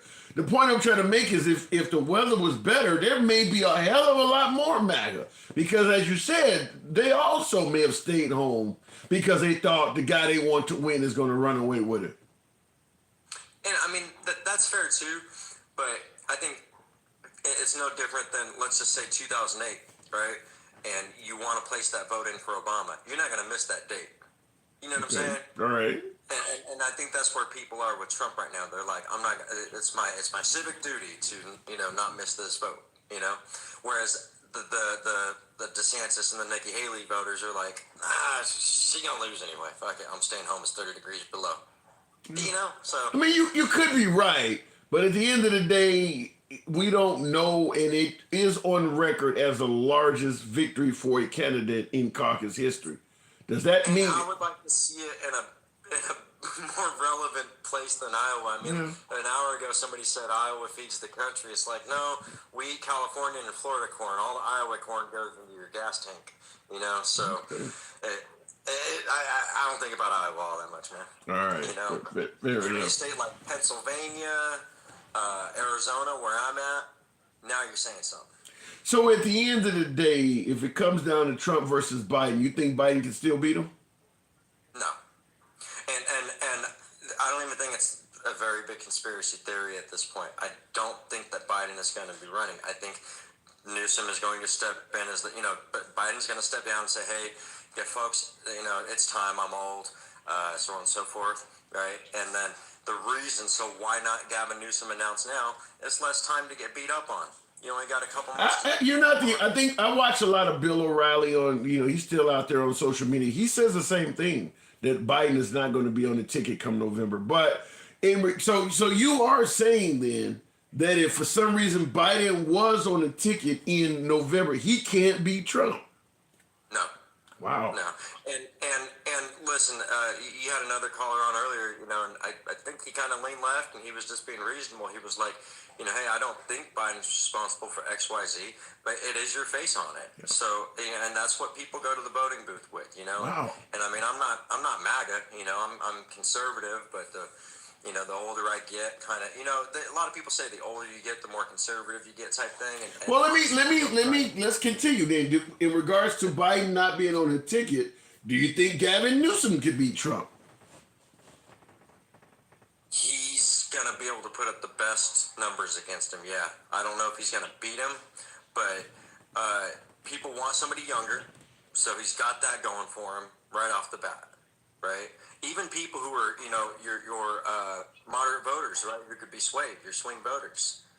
Hey, give me an 80-year-old dude, give me a 50-year-old dude. Give me 50. Okay. And I think Newsom's 50 to 55. He looks young, though. Yeah. Now you lean, I'm correct to say you lean right, correct? Yeah. You favor Trump over Ramaswamy, DeSantis, and Haley? You think he was the best person? You know, to be honest, out of everybody over there, I think the most presidential, the most mature, the most qualified would have been Chris Christie. Wow, I wasn't expecting that. Oh shit. Well, no, I'm not talking about policy and all that good stuff. I'm just talking about, and you know, he's got like a 90-inch waistband. But outside of that, you know, well, I mean, come on, let's be realistic. You know. Wait. I mean, hell, I got a big ass waist, my damn self, and so does Trump. But if it came down to it, I'm not worried about your health, Tim.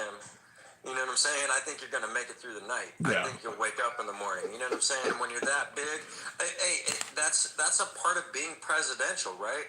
You know, when you're fit like Bush, Obama, Clinton. I mean, they gave Clinton shit for eating Big Macs, but shit, he's a good-looking dude. Well, if that's the case, then Biden for his age is fit. I mean, he can still ride a bike in his 80s. I mean, he is fit. You can't say he can ride a bike, man. He fell. You're killing me, Smalls. So, if Chris Christie was still in the race, would Vivek still being in the race amongst DeSantis, Haley, and Trump, and you had to pick one of them, considering that you're conservative, you would pick Chris Christie? Well, here's where my vote still goes to Trump, right? Because, you know, I've been wanting to bring this up. Let's just imagine you woke up from a coma that's been going on 8 years.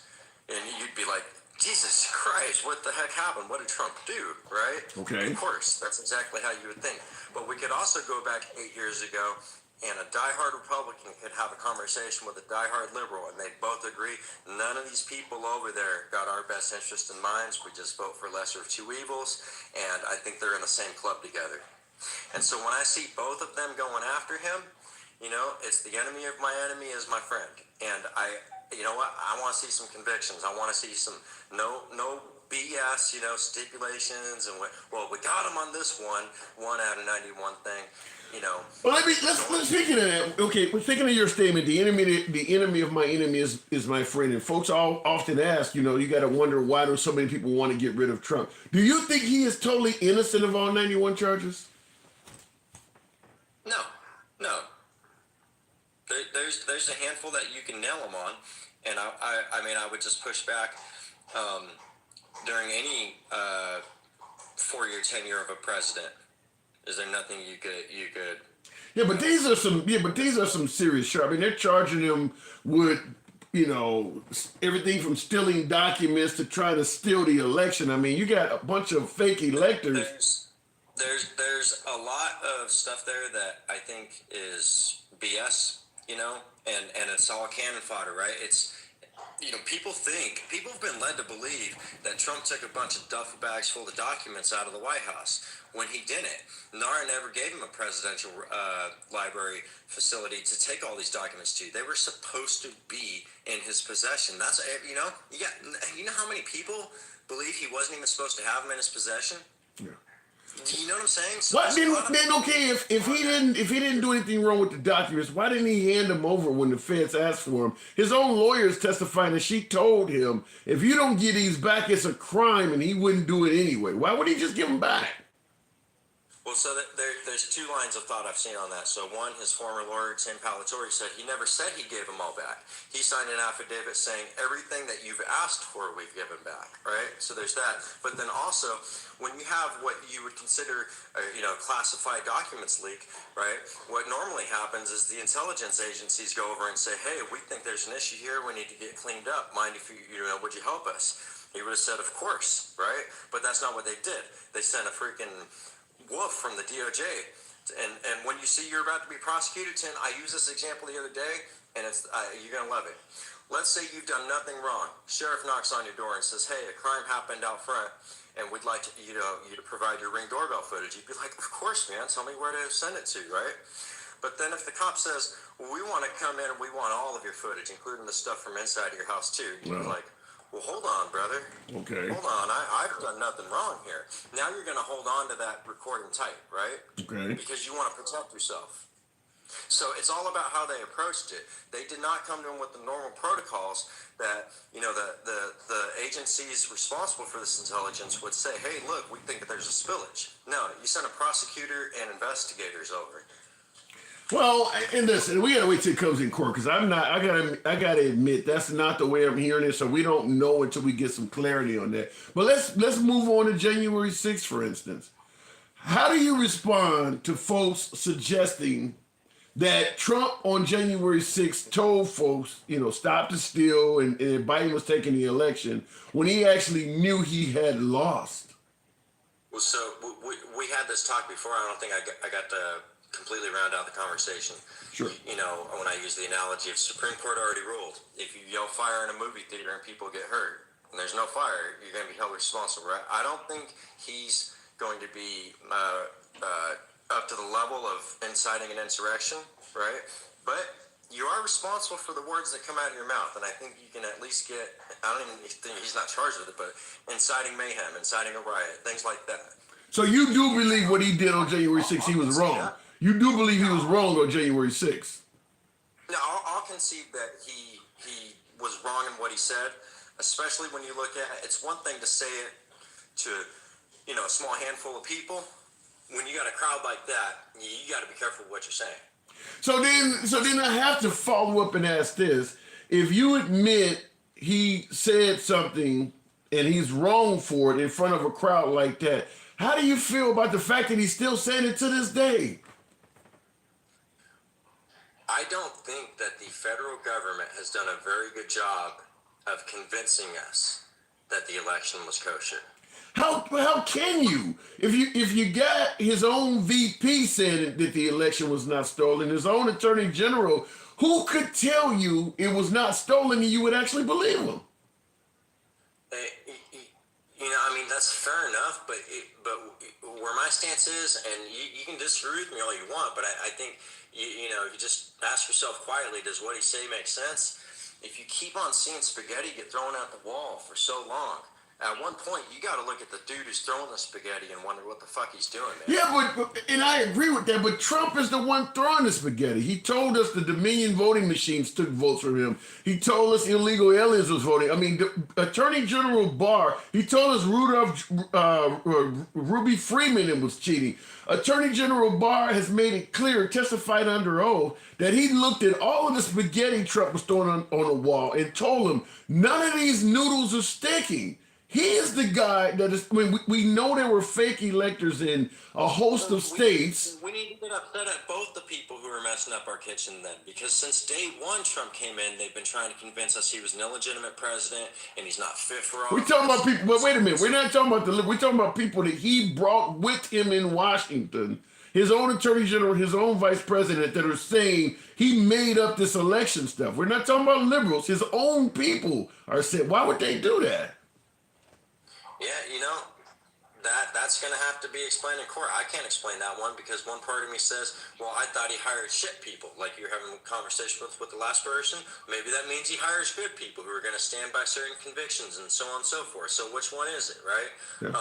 And now all of a sudden they're believable because when he hired them, they didn't fucking like him.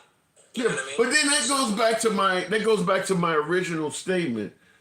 if we don't believe even the people that he was telling us are very fine people and great people, like his own VP, I mean, his whole term, if you go back to January 5th, the day before January 6th, Mike Pence was a great guy. All of a sudden, he wasn't a traitor on January 5th. Nobody was calling him a traitor on January 5th. I mean, I still don't call him a traitor. Okay. So what I'm asking you is this question, Hugh. Who could tell you that Trump did not win and made it up on his? Who could tell you and you would actually believe it? I think if the FBI did a thorough investigation right off the bat, okay, instead of just saying there's nothing there, man, when there's nothing to look at, we briefly looked at it, you know. But wait a minute. How could the FBI do a thorough investigation? That was Trump's FBI. They didn't. That's my point. I don't care whose FBI it was. I mean, you know, Comey went after Hillary. So, right? Trump didn't, was Comey there before Trump, right? I mean, these people, maybe it's possible that they put people into these positions that are slightly nonpartisan and are going to do what they think is the right thing, right? And I go back to my original statement. Trump was in charge of the FBI. We're holding the FBI accountable, but not the guy who was over it. I mean, all I'm saying is, if you know, and I use this analogy. I like this one too. You're a man. I'm assuming you got kids, right? Let's say you've got a young daughter in her bedroom doing something on the computer that you don't think she should do. And you're not going to jump in there and look because you don't want to see that shit. So you go to your wife and you say, hey, get in there and fix that shit. And she doesn't even go in the room. You're going to be pissed as a dad, right? Yeah, I don't know if this analogy applies to what we're talking about. I get your point, but Trump went to the FBI and said, hey, we've got all these inconsistencies going on over here. And the FBI was just like, there's nothing to see there, man. Well, first of all, the FBI, just like his own Attorney General, Jim Barr, they have powers, subpoena powers. Attorney General Barr could go and actually subpoena folks and get information. If you don't believe the guy with all of, because Trump don't have access to all of that. Why would he not believe his own Attorney General? If this is the guy you hired to go look into your election claims, just like he also hired a third-party organization to redo the counts in Arizona. And they told him you actually lost by more votes than we were. Why would you hire people if you're not going to believe what they say? Hey, you know, I can't explain that one. I got one more analogy. George Zimmerman, best businessman ever, right? All right. Well, he went public and he brought on a board. And guess what the board did? They ousted his ass. So who's wrong? George Zimmerman or the people he hired or what? You know what I mean? Just because you hired this person and they're going against you doesn't mean, you know, one thing or the other. Well, here's a problem. But here's a problem, though, Hugh. I would agree with you if it was one person he hired. Is there anybody that served on Trump's administration that believed he won and the election was stolen? Is there even one person that worked on his administration that believed that election was stolen? All of them would have received a second term. From vice president on down, they would have. Is there anyone, any Republican senator or Republican congressman that believed Trump won that election outside of maybe the wildest Marjorie Taylor Greene or somebody? Even most Republican politicians in this country do not say that he won that election. He is like almost by himself saying that. Fair enough, man. I mean, there's Giuliani. I know Giuliani believes he. Oh my God! I got more money than Giuliani now. I gotta move it on, man. Giuliani. Hey, come on, that's funny. I just want to say one last thing about what you guys were talking about earlier. The dude who got immunity. You know, hey, if I'm facing those kind of charges, and you give me immunity, I'm gonna say whatever the hell you want me to say. Fair enough. We'll talk about it on this side. I appreciate you coming on, though, Hugh. And you're welcome. And he is correct. A lot of times the courts can convince people to take plea deals and immunity because they're facing so much time. Here's the issue I have with that, though. If we're going to give folks testifying against Trump the benefit of the doubt that they're only pleading guilty because they're getting railroaded by the system, where does it stop? Our prison systems are loaded with people that plead guilty to crimes. Why can't they all stand up and say the same thing? I got railroaded, that's why I pled guilty. the way our system works, if you plead guilty, you are guilty. I understand some people do get railroaded. I'm not going to pretend like that doesn't happen. Certainly being African American, there's no way in the hell I would pretend like it doesn't happen. But the folks that were part of the Trump administration, these are elite members of society, plenty of money. Many of them were attorneys themselves, like Sidney Powell. If an attorney pleads guilty to committing a crime, the first thing I don't do is ever run to give them the benefit of the doubt that they actually didn't do it and they're being railroaded by it. No, not that many of them. Not that many. You know, listen, I don't know where else to go with it, but it gets to a point where we're almost looking for a reason to call somebody committing a crime anything but a criminal.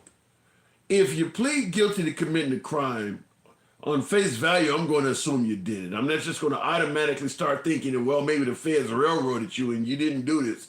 Certainly if you're among a pack of people taking plea deals. Now, Mark Meadows, Trump's right-hand man, taking an immunity deal because he was potentially facing years in prison. Am I to believe that the system was going to throw him in jail for doing nothing wrong? And he was forced to take an immunity deal to prevent from just totally being railroaded. I don't buy this stuff. I just don't. I mean, because as I talked to with my last caller, if all of these folks were being railroaded, there would be a lot of Republican senators and Republican Congress folks that favored Trump that would be speaking out against the federal government railroading so many people. And none of them are doing that. I don't think there's a single Republican governor in this country that believes Trump won the 2020 election. We're not talking now. I'm not mentioning the word liberal at all. We're talking Republicans that voted for Trump. Many of them were hired by Trump, would not be in Washington without Trump. Virtually none of them are saying that Trump won the 2020 election. Name a senator. Name a Republican. Mitch McConnell on down. They can't all be rhinos, can they? The entire Republican Senate body, they can't all be rhinos, can they? Not one Republican governor in this country is on record saying Trump won the 2020 election. Are they all rhinos? Did they all have it in for Trump? And if so, then I have to ask the obvious question. What good would Trump be as commander-in-chief if the entire Republican body has it in for him? Remember, the founding fathers set this country up where we have checks and balances. One man can't do the job by himself. You need cooperation of the Senate and Congress to get your agenda passed. If everybody has it in for you, you're not going to accomplish anything. Unless you run it as a dictatorship where you don't need anybody. That's the only way you can successfully do this. I'm not saying that Trump is trying to be a dictator. I'm just simply saying that's the only way he can be successful if MAGA is correct. If everyone in Washington is against this one guy, even members of his own party, the only way he could successfully make America great is by doing it as a dictator. As always, I appreciate you folks tuning in. It's your boy Tim, the Handsome Liberal. I'll see you tomorrow at noon. You guys on YouTube that are tuned in, I do appreciate that. It's a much smaller audience, but I have been trying to notice some of your comments. I've seen Cheeky Chops as always. What is Project 2025? I can only tell you to look it up. It is Republican mayhem, for lack of a better term. Essentially, the belief on paper that it is literally rolling the country back to some of its darkest times where, I don't know, you want to say white supremacy, you want to say misogyny, where men ruled, things like that. It's the belief that they're trying to turn the country back into that period. But I would invite you to look up Project 2025. Come to your own conclusion. As always, it's your boy Tim, the Handsome Liberal. I got to go eat. Okay.